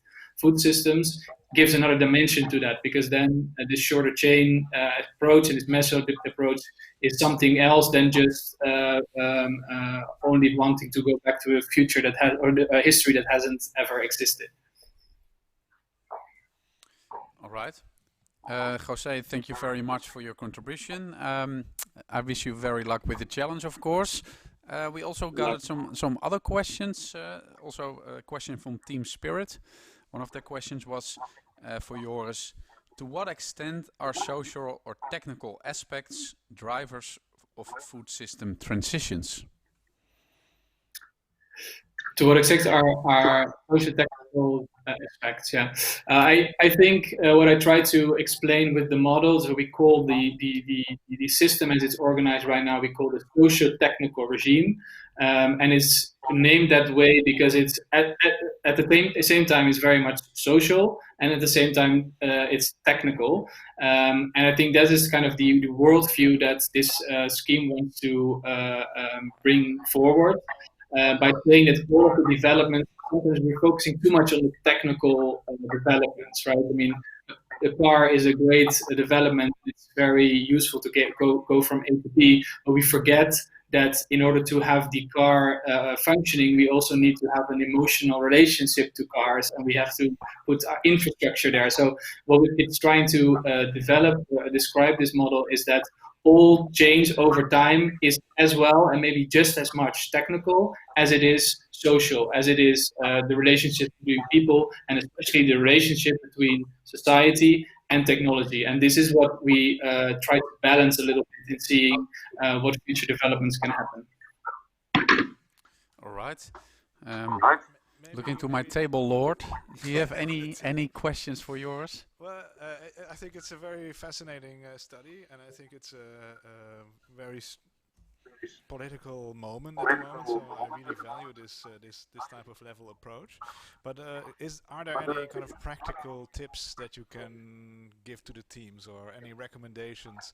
I know that political scientists always ask for governance structural changes by definition. Are there any sort of first steps, or that you could recommend, or any other experiences that helps them in their project? Well, I would say at this moment, I mean, I'm a political scientist, but I'm always trying to be doing projects that actually work in reality. So I'm a little bit of a studier and more over of the doer. And I think again, as we have already mentioned, this moment of Corona crisis is creating a window of opportunity and is creating at least also a very interesting study period, where we've seen in the Netherlands at least, and I'm sure that it happens also in other countries, that you see a lot of entrepreneurs starting new shorter chain or regionalized food system initiatives, and maybe they might be very small, and I probably also be temporary, because I think that these farmer initiatives that are now doing delivery and creating food boxes and food crates, all these things, is also a response to the crisis situation. I think the more efficiently organized system will take over in a couple of months again. But it's very interesting to see, for instance, in the Netherlands, that we've seen shorter chain regional food systems and platforms making 3 or 4 or 5 times the turnover that they used to have in normal times. It's partly because people feel psychology. They want to buy something nearby, or they want to support local entrepreneurs. But it's interesting that why haven't they been doing that before, and they are now doing it, and what can we learn from it to see how we can sustain these shorter chains and new regionalized food systems for the longer term, and how can we make the shift or the balance between longer chains and shorter chains. So I think what I would say to the students is study these new initiatives that are happening. There's a website that's being launched, which is in the Netherlands, which is called supportyourlocalsnl.nl, where we trying to put all these new initiatives together and study them for the coming time, and see which ones will sustain and which one will fade back again, and see what we can learn from this crisis situation for the longer term. And maybe even to make it more practical, start your own initiative in the short chain to see how it works, because this is the time that you can that you can benefit from a lot of attention on this in this area. All right. Thank you again, Joris, for the inspirational talk. Thanks to the team of Green Rhapsody and Jose, and I hope you stick around for the final masterclass. I will. Thank you. Thanks. And the third masterclass is being held by Imre Vellinga. He's a social dealmaker at Social Impact. He's developing and enlarging the market for social entrepreneurs in order to accelerate social change. And his presentation is going to be about social impact bonds and financial instruments. Imre, welcome. Can you hear me? I can hear you. Can you hear me? I can hear you. So that's good. That's okay, great, final. Great. Where are you calling from? I'm from The Hague. The Hague. How is everything there? Everything is, our government is more there. Quiet. It's very quiet now these days. More quiet, but we still have plenty to do, and like this, we can do much online, so that's great. So your masterclass is about social impact bonds.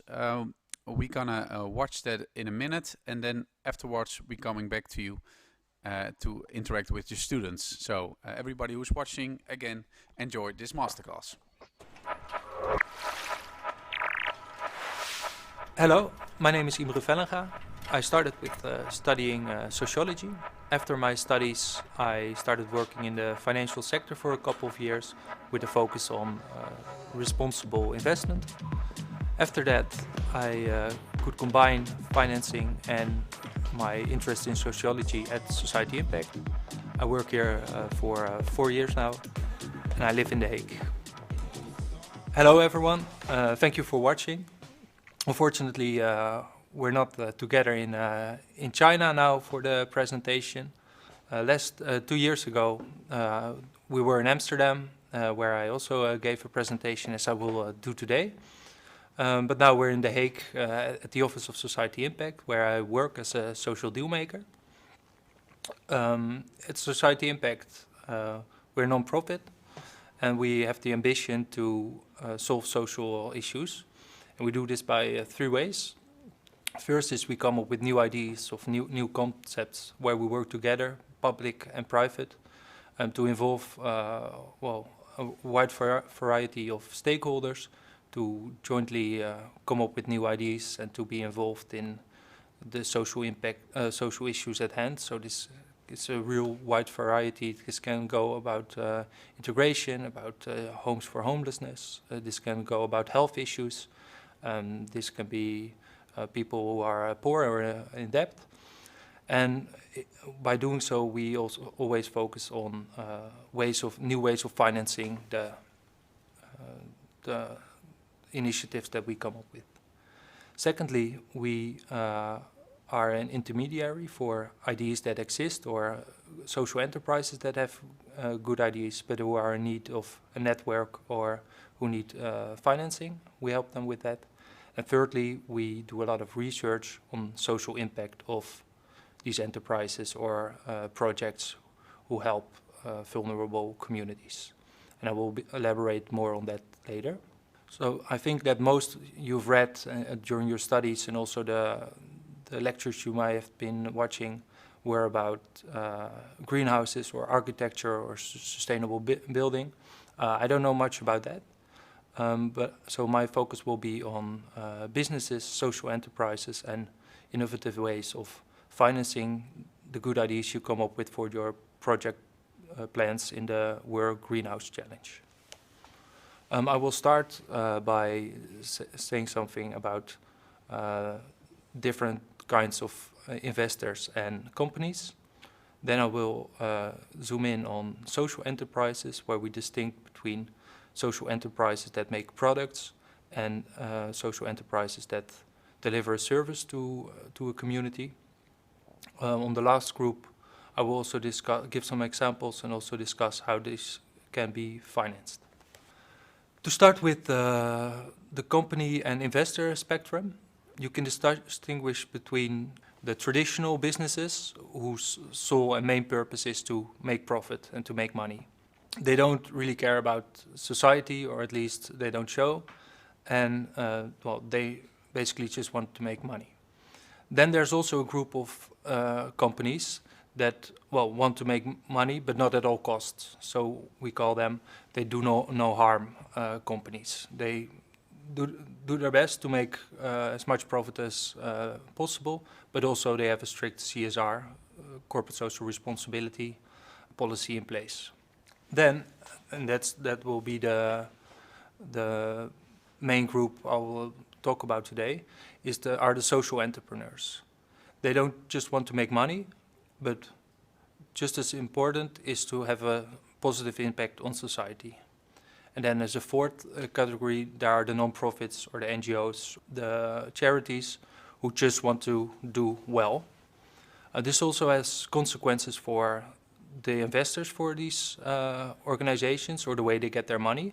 So the traditional companies, they will have traditional investors like regular banks or other investors who also share the purpose of making money. Then there are the impact investors who want both a profit but also intend to have a positive impact on the society through their investments. And then thirdly, there are the charities or the philanthropists or donations who will just contribute to organizations by giving them money without expecting any return. So as I said, I will now focus on the group of social entrepreneurs. So the entrepreneurs who would like to gain a positive impact on society, but also are looking for ways to financing that. Here we distinguish between two groups. On the one hand, we have the enterprises that produce a product, and there are the group of enterprises who deliver a service. For the product social entrepreneurs, you can think of, I'm not sure if you're aware with that, but in the Netherlands we have a company called Tony Chocoloni. Their ambition is to produce chocolate without being involved in slave labor or free labor. And at the end of the day, they produce chocolate bars who they're trying to sell. By doing so, they have a real straightforward business case. So they have the social problem, they make a product, and they sell their product. And by selling it, they can run their operation. And this can go for many different products or companies as well. So if you'd like to say that Tesla, for instance, is a social enterprise, they make cars, they sell the cars, and if the price of the car is right, then they will have a small profit, or at least they won't make any losses.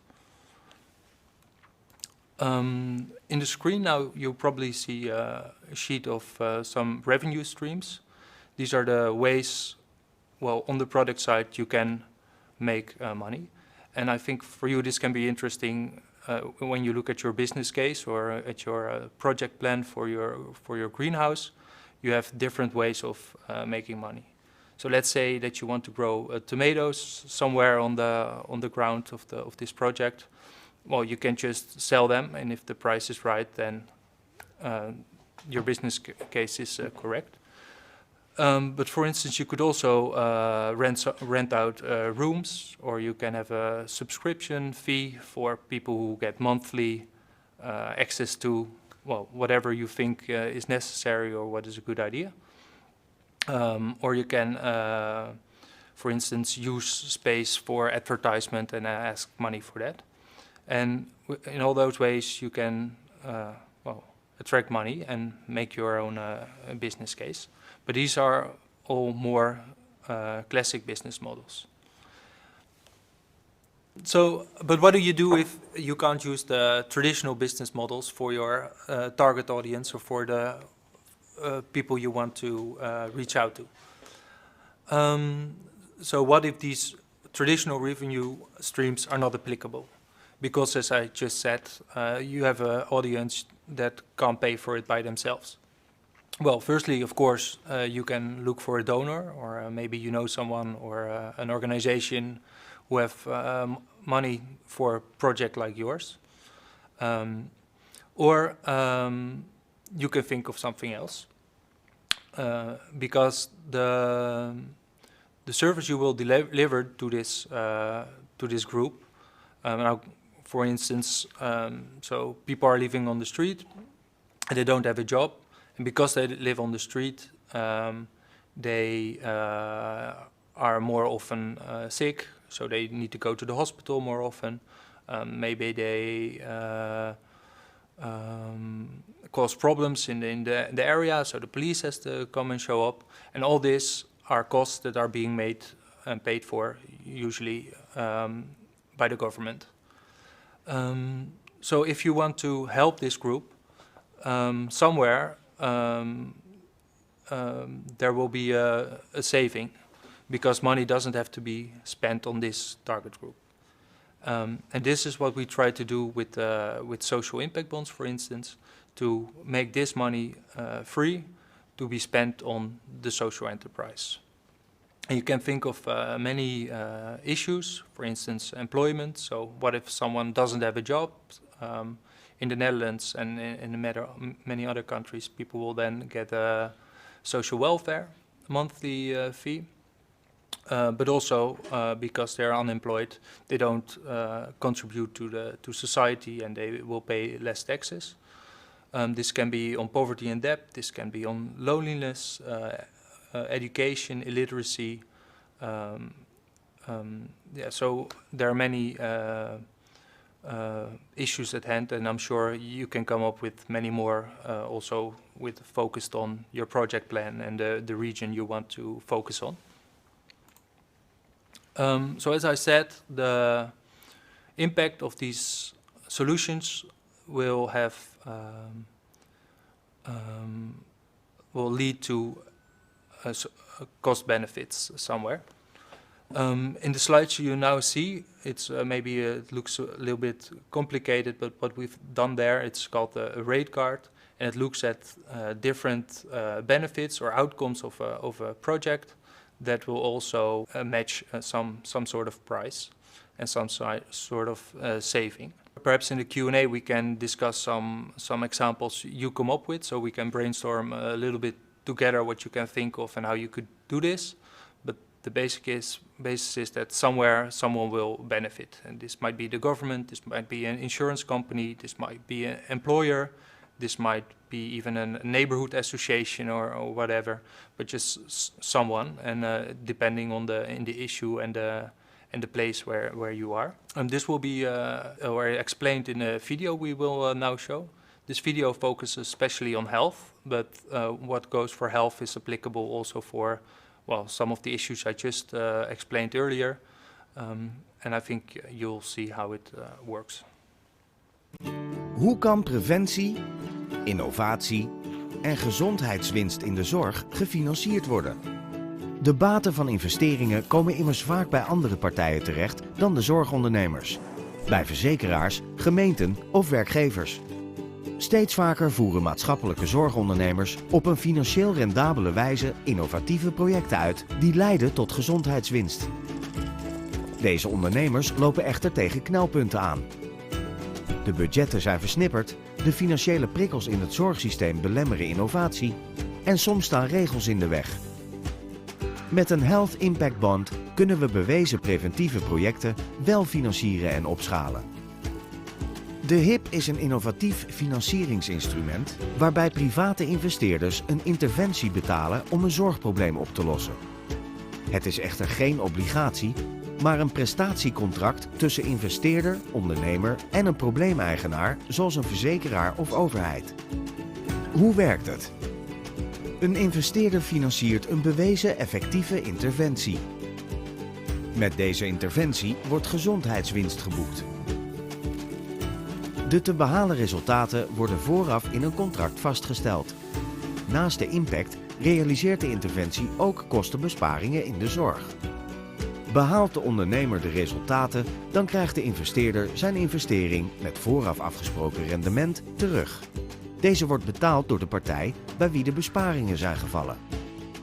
Een onafhankelijke beoordelaar toetst het succes. Een intermediair begeleidt en bewaakt het proces. Een Health Impact Bond beloont dus alleen prestaties. Zijn de prestaties niet behaald, dan ligt het financiële risico bij de investeerder. Een win-win-win situatie. De zorgondernemer werkt met een duurzaam verdienmodel aan opschaling. De investeerder realiseert financieel en sociaal rendement. En bij de probleemeigenaar, overheid of zorgverzekeraar worden besparingen gerealiseerd. Samen maken we meer impact. Doet u mee?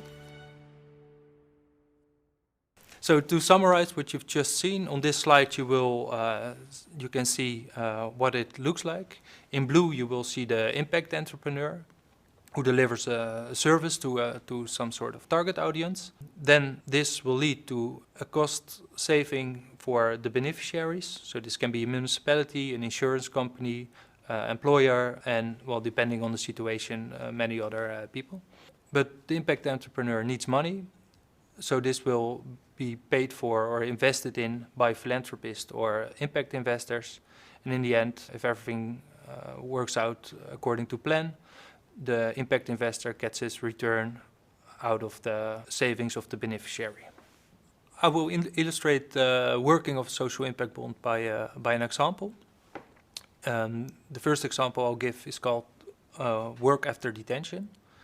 This is a real social impact bond that is implemented in the Netherlands, and it's about recidivism. So in the Netherlands, annually 30,000 people leave prison, but within 2 years, almost half of it, 50%, returns to prison. We thought this was a large and problematic situation that can be changed, because we knew by studies and by interviews and by academic research that some factors have an impact on recidivism, like finding a job, having an education, having a house. So what could we do to solve this problem? Well, together with a group of stakeholders, social entrepreneurs, banks, philanthropists, and of course the government, we came up with a social impact bond to address this. And the focus was on training and education within prison to make sure that when they came out of prison, this would help them to find a job and hopefully don't break the law anymore. What you can see on this slide is what the impact is of it and what we expected as an outcome. Well, firstly, of course, and the most important thing was that the ex-prisoners had a better living situation, but also that they would find a job sooner than they would normally. And this would lead to a saving on welfare costs. And also we thought that this would, well, at least our goal was that this would lead to 10% less recidivism. This all leads to social savings, and these social savings of municipalities and of the national government are used to pay for extra training, extra education, and extra job coaching for this group. To discuss another example of a real social impact bond within the Netherlands, and I must say, and I'll share a link with you as well, where you can see an overview of many impact bonds worldwide, so to give more food for thought, and well, perhaps you can find inspiration also for your own project plan. The second impact bond I will discuss is called Social Hospital. It's the name of a social entrepreneur, and they focus on multi-problem families. In the sheet now you see a price tag of what this social entrepreneur find out and researched would cost annually per year on costs of insurance companies, of the municipality and of the national government. So you see cost of welfare, the psychologist, parent support, social work, and this all adds up to almost 100,000 euros a year. Now they started by visiting these families to discuss this with them, and they were all really shocked because they thought it's terrible. There are so many institutions and organizations involved in our situation, but still we don't see any solution and we're not really being helped. And now we also see that we are so expensive, but how can this be? Well, they found a solution for this, and that is a personal plan for each family, how they can be helped. Sometimes the main problem is that they're in debt, and so with a small budget coming from the social enterprise, they're helped out with their money problems, and they can move on. And they brought down the list of organizations that are involved in the with these multi-problem families from approximately 15,000 down to 15 down to 5 per family. Together with the municipality of The Hague, an insurance company, and the social entrepreneur Society Impact made a social impact bond. And as you can see on the slide, the investment was 1.3 million euros, and we expect a return of 4.75 million. So these families are better off. We measure if they're more happy, if they're more satisfied, and if they really have the idea that they're being helped with their real problems. And the municipality saves money that they can spend on other social issues. So now, what can you do with this? Well, for the main part of your project plan, probably you will make houses or you will sell products or whatever you can think of. But maybe you also want to have more social impact next to the sustainability impact by building a green farm and doing everything with state-of-the-art technique and things like that. But if you also want to have social enterprise, you can mix of social impact, you can mix those financing instruments and so also look at social impact bonds. But then there are a few questions you should ask yourself. What is your target population? So whom are you gonna help? what do you want to achieve? So what do you want to achieve in terms of do you want to provide housing for homelessness? Do you want to help sick people to get better, or maybe you want to prevent that people get sick? How do you do this? What idea do you come up? And perhaps you can think of some smart ways of involving people without a job in farming within your greenhouse, or things like that. Who will benefit from this? Is this the municipality? Is this the community as a whole? Are there some employers who will benefit from this? And what then, in the end, are the expected impact and results? And how do they translate to monetizable real cash at some place? Then if you want to do this, I think 3 steps will be important. The first will be to make an impact scan. An impact scan we use as an overview to write down what the intervention is and what the expected results will be. Then based on the results and the expected results, you can make a social cost benefit analysis. And this is where you research, well, let's say that people who are now unemployed will find a job. Then, for instance, in the Netherlands, the social welfare for unemployed people is around 1,000 euros a month. So if you help them to find a job sooner than expected, you will save 1,000 euros a month. Well, in that way, you should look at your ambition or your goal as well, to how can you translate the impact you want to make to social cost benefit analysis. And thirdly, you use all this information to make a social business case, which you will use to engage important stakeholders. So these are, of course, the target audience. How do you gonna involve them? What do you expect of them? How are you gonna help them? But also the beneficiaries and investors you will need to well, make this work and make a real deal. Thank you for watching. This was my presentation. I hope it was valuable for you and that you can use it for to come up with a good project plan, not just to focus on sustainability issues, but also to help the local community a little bit. Now we'll go to the Q&A.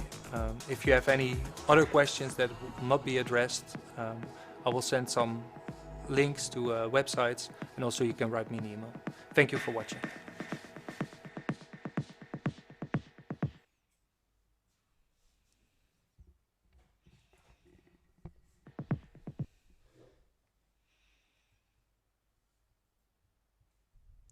And we're back in the studio. Imre, thank you very much for this inspirational talk. I believe we also have a student from Team Spirit. His name is Titus. Titus, I don't know if I pronounce it all right. Yeah, there you are. How are you? Self-muting again. I think you have muted yourself, but can you hear me?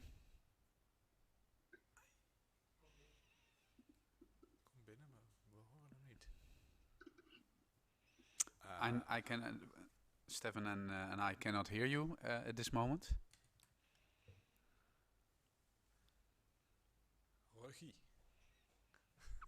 Oh, maybe we should try to ask the technical guys to sort it out. Stefan, Yeah. going to you, seeing the talk of Imre. Do you have anything to share or a question for Imre maybe? It's great. I really enjoyed the presentation because, well, as he said, he doesn't know anything about architecture. I'm from architecture and I don't know anything about finance. So that's most notably 2 fields that need to desperately be connected. I think that's really a positive message that they're in this whole overview of the 3 masterclasses that we have now, that this is really an important aspect of answering an architectural question. Starts with the people who you want to influence, who you want to change. What is indeed the economic driving force? Because often as architects we are left behind at the last seat, having to grudge and bow for the investors and for the contractors who are only kind of trying to push the cost of the project down. But I think this is an extremely positive example of how you can turn it around and how you can see how you can, through this impact assessment, make something that is valuable for investors, but also for communities and for, and even to enhance your project on many levels. So I was very impressed by this presentation. So Imre, a question for me personal. Do you think this is, especially now, these times, we see a lot of nice initiatives happening, especially people in need.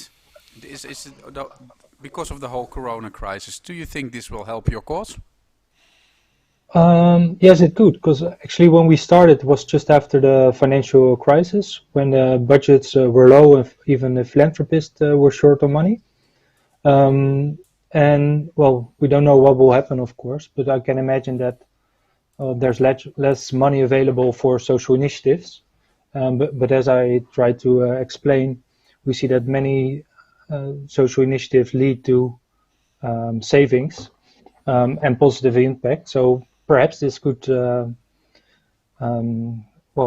help the cause. Well, of course, not really helping, but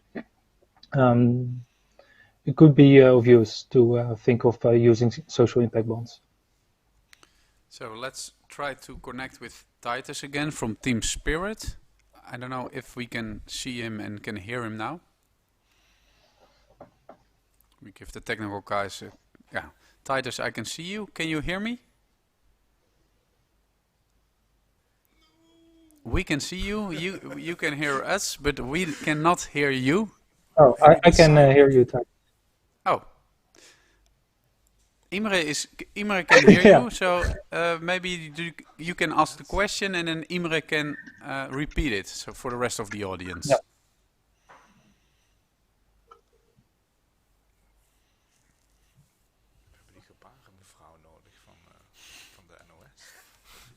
So the first question is, how do I expect that the social impact bonds are applicable also in the Chinese context and the governance?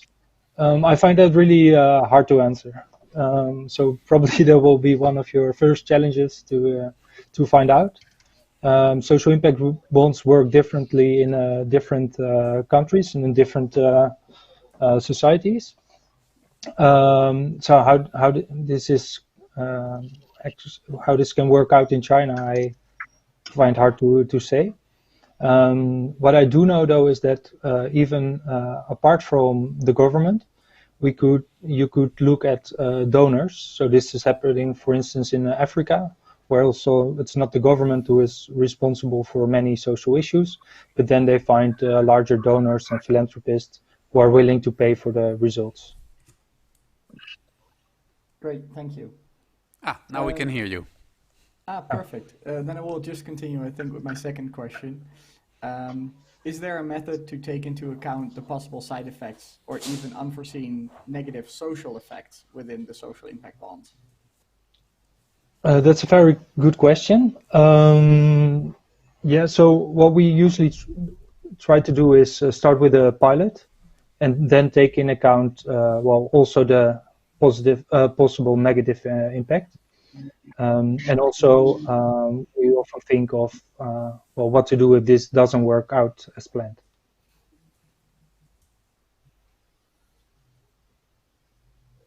Great, thank you. One last question then from my side. Ethically speaking, what is your take on designing bonds that in essence profit off of people's health and therefore kind of put a price on their health and well-being? The thing is not that we try to put a price on people's health. Actually, what we see is we like to add on the methods that are already in place and to make it better. This is only an instrument to attract more private finance to the public sphere.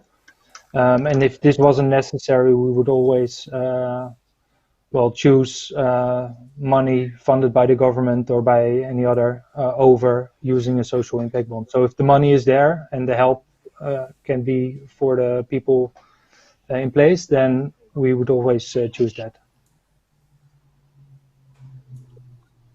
Great, thank you.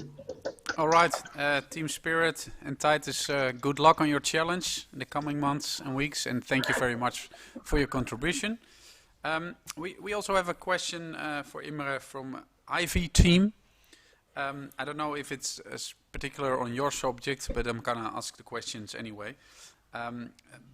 They're asking, in China, as the Asian of population, there are a large number of retired people, aged between 50 and 70, and that's more than 2/3 of them, still have the ability to work. And maybe that's a question in general as well. How to mobilize their enthusiasm for urban greenhouse production?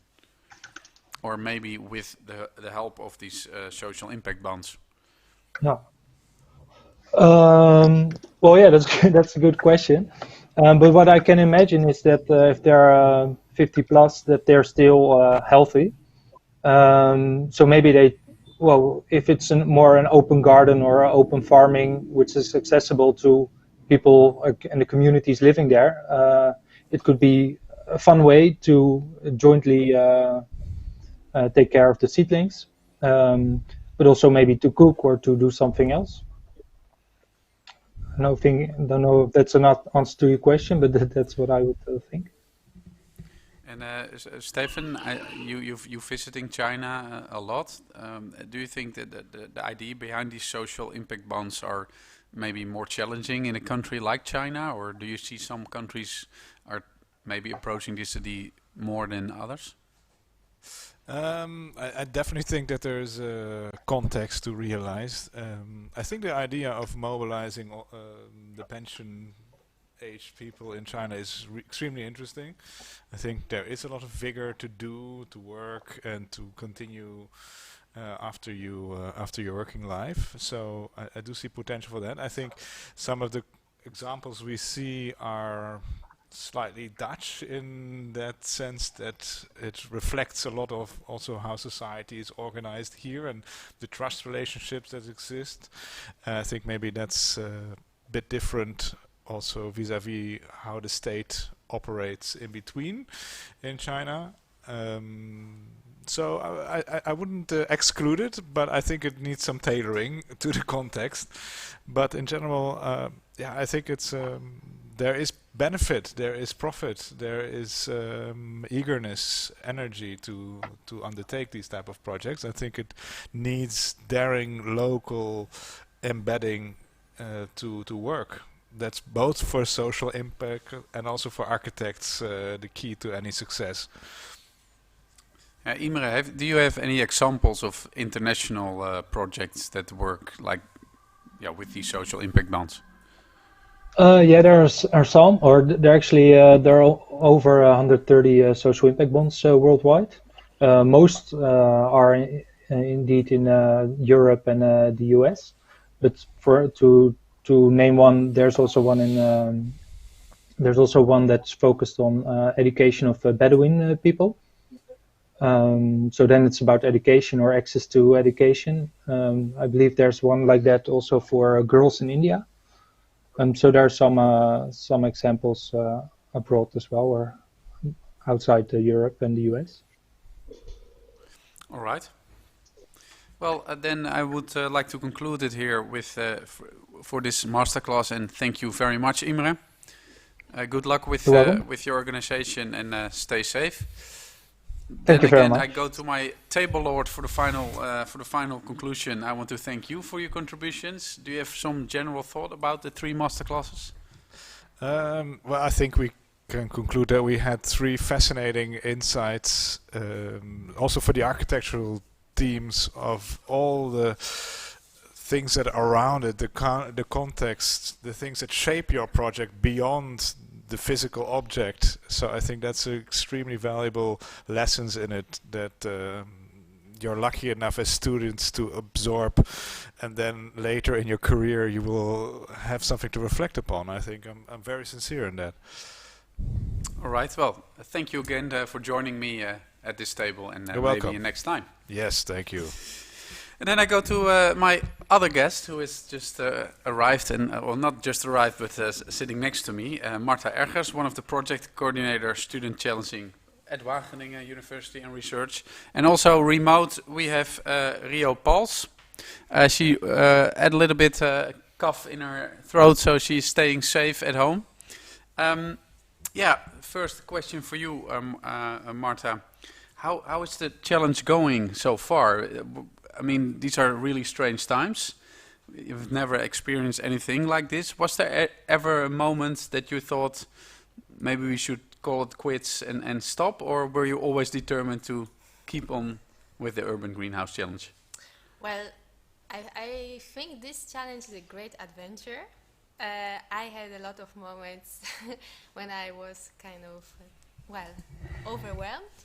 But, well, we never give up, as the teams do. We really have a lot of admiration for the teams that they go on in those difficult times, and so we do.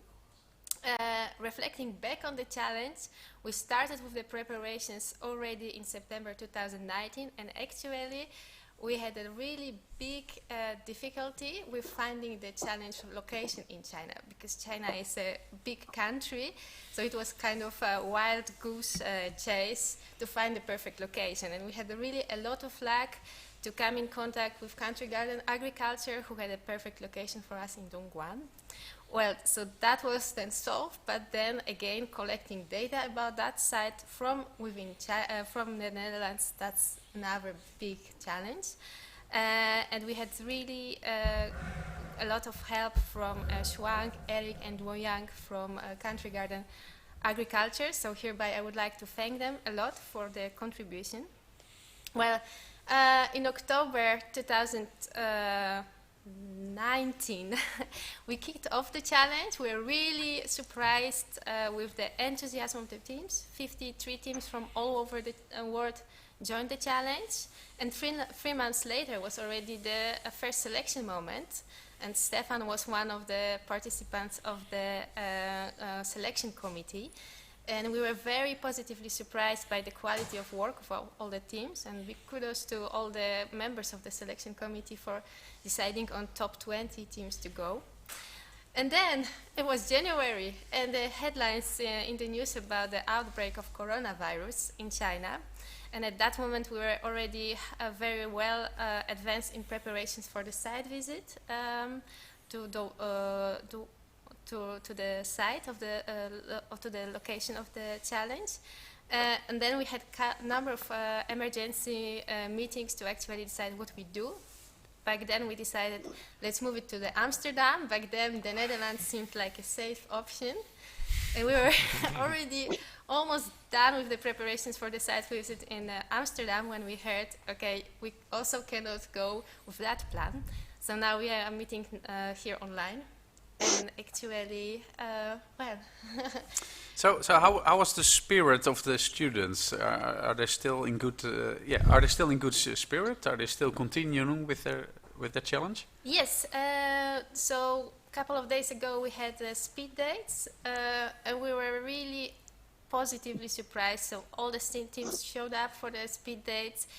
We had very good feedback from the coaches who said, well, very well prepared, good questions, good interactions. So I think spirit is there, and we also have been in contact with a number of teams who said to us, well, we go ahead. So yeah, big thumbs up for the teams.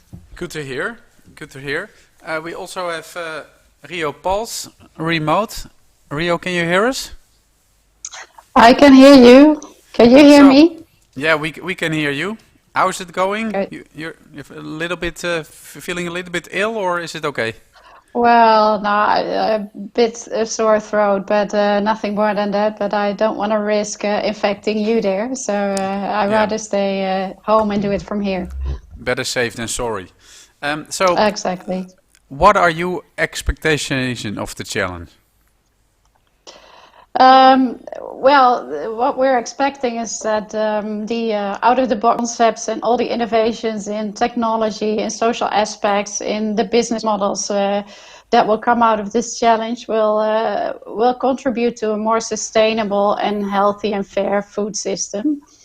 And we hope that the creativity and hard work of the teams will inspire all the people and organizations and companies that are working on feeding the growing metropoles in our world. Do you already have some Yeah, did you already saw some ideas where you think, well, that could really be something that could really grow to be implemented in the nearby future? Yeah, we've seen the first bits of the concepts of the teams, and based on that, the 20 best teams were selected by the selection committee. And there was quite a wide variety in the type of innovations that were shown. It's hard at this stage to pick out one particular one. But yeah, we were really impressed with the level of innovations and the creative solutions they came up with. So we're looking really forward also to what the next milestone will be. So, and then in the beginning of the summer, we will have a winner, right? Yes, the finals are scheduled for June 22nd. We will have to see how the coronavirus outbreak develops, but we'll keep everyone posted. All right. And then, Marta, you have something particular to say to the students? Yes, actually, as I said, we are very proud and very impressed by all the teams. Now you are entering the final sprint before the grand finals, before the second milestone. So then I think what I would like to tell you is just keep on going. You got so far. You invested so much time and energy. So keep the spirit despite all the difficulties. Just go ahead and yeah, get to the finals and shine. So good luck. And Marta, do you have anything to? Rio, do you have anything to contribute? No, I support what Marta said, and I wish all the teams good luck with finalizing your concepts and elaborating on your innovations. And we're very curious to see the results. And keep up the spirit. Yeah, and I think everybody can agree. I think we come to the conclusion of this web stream of masterclasses. Again, I want to thank everybody, the Wageningen University and Research, my table guest, all the teams, all the students, all the partners. Keep on challenging. I hope all the fresh ideas and innovative ideas will still grow over the couple of weeks. And also, very important, everybody stay safe.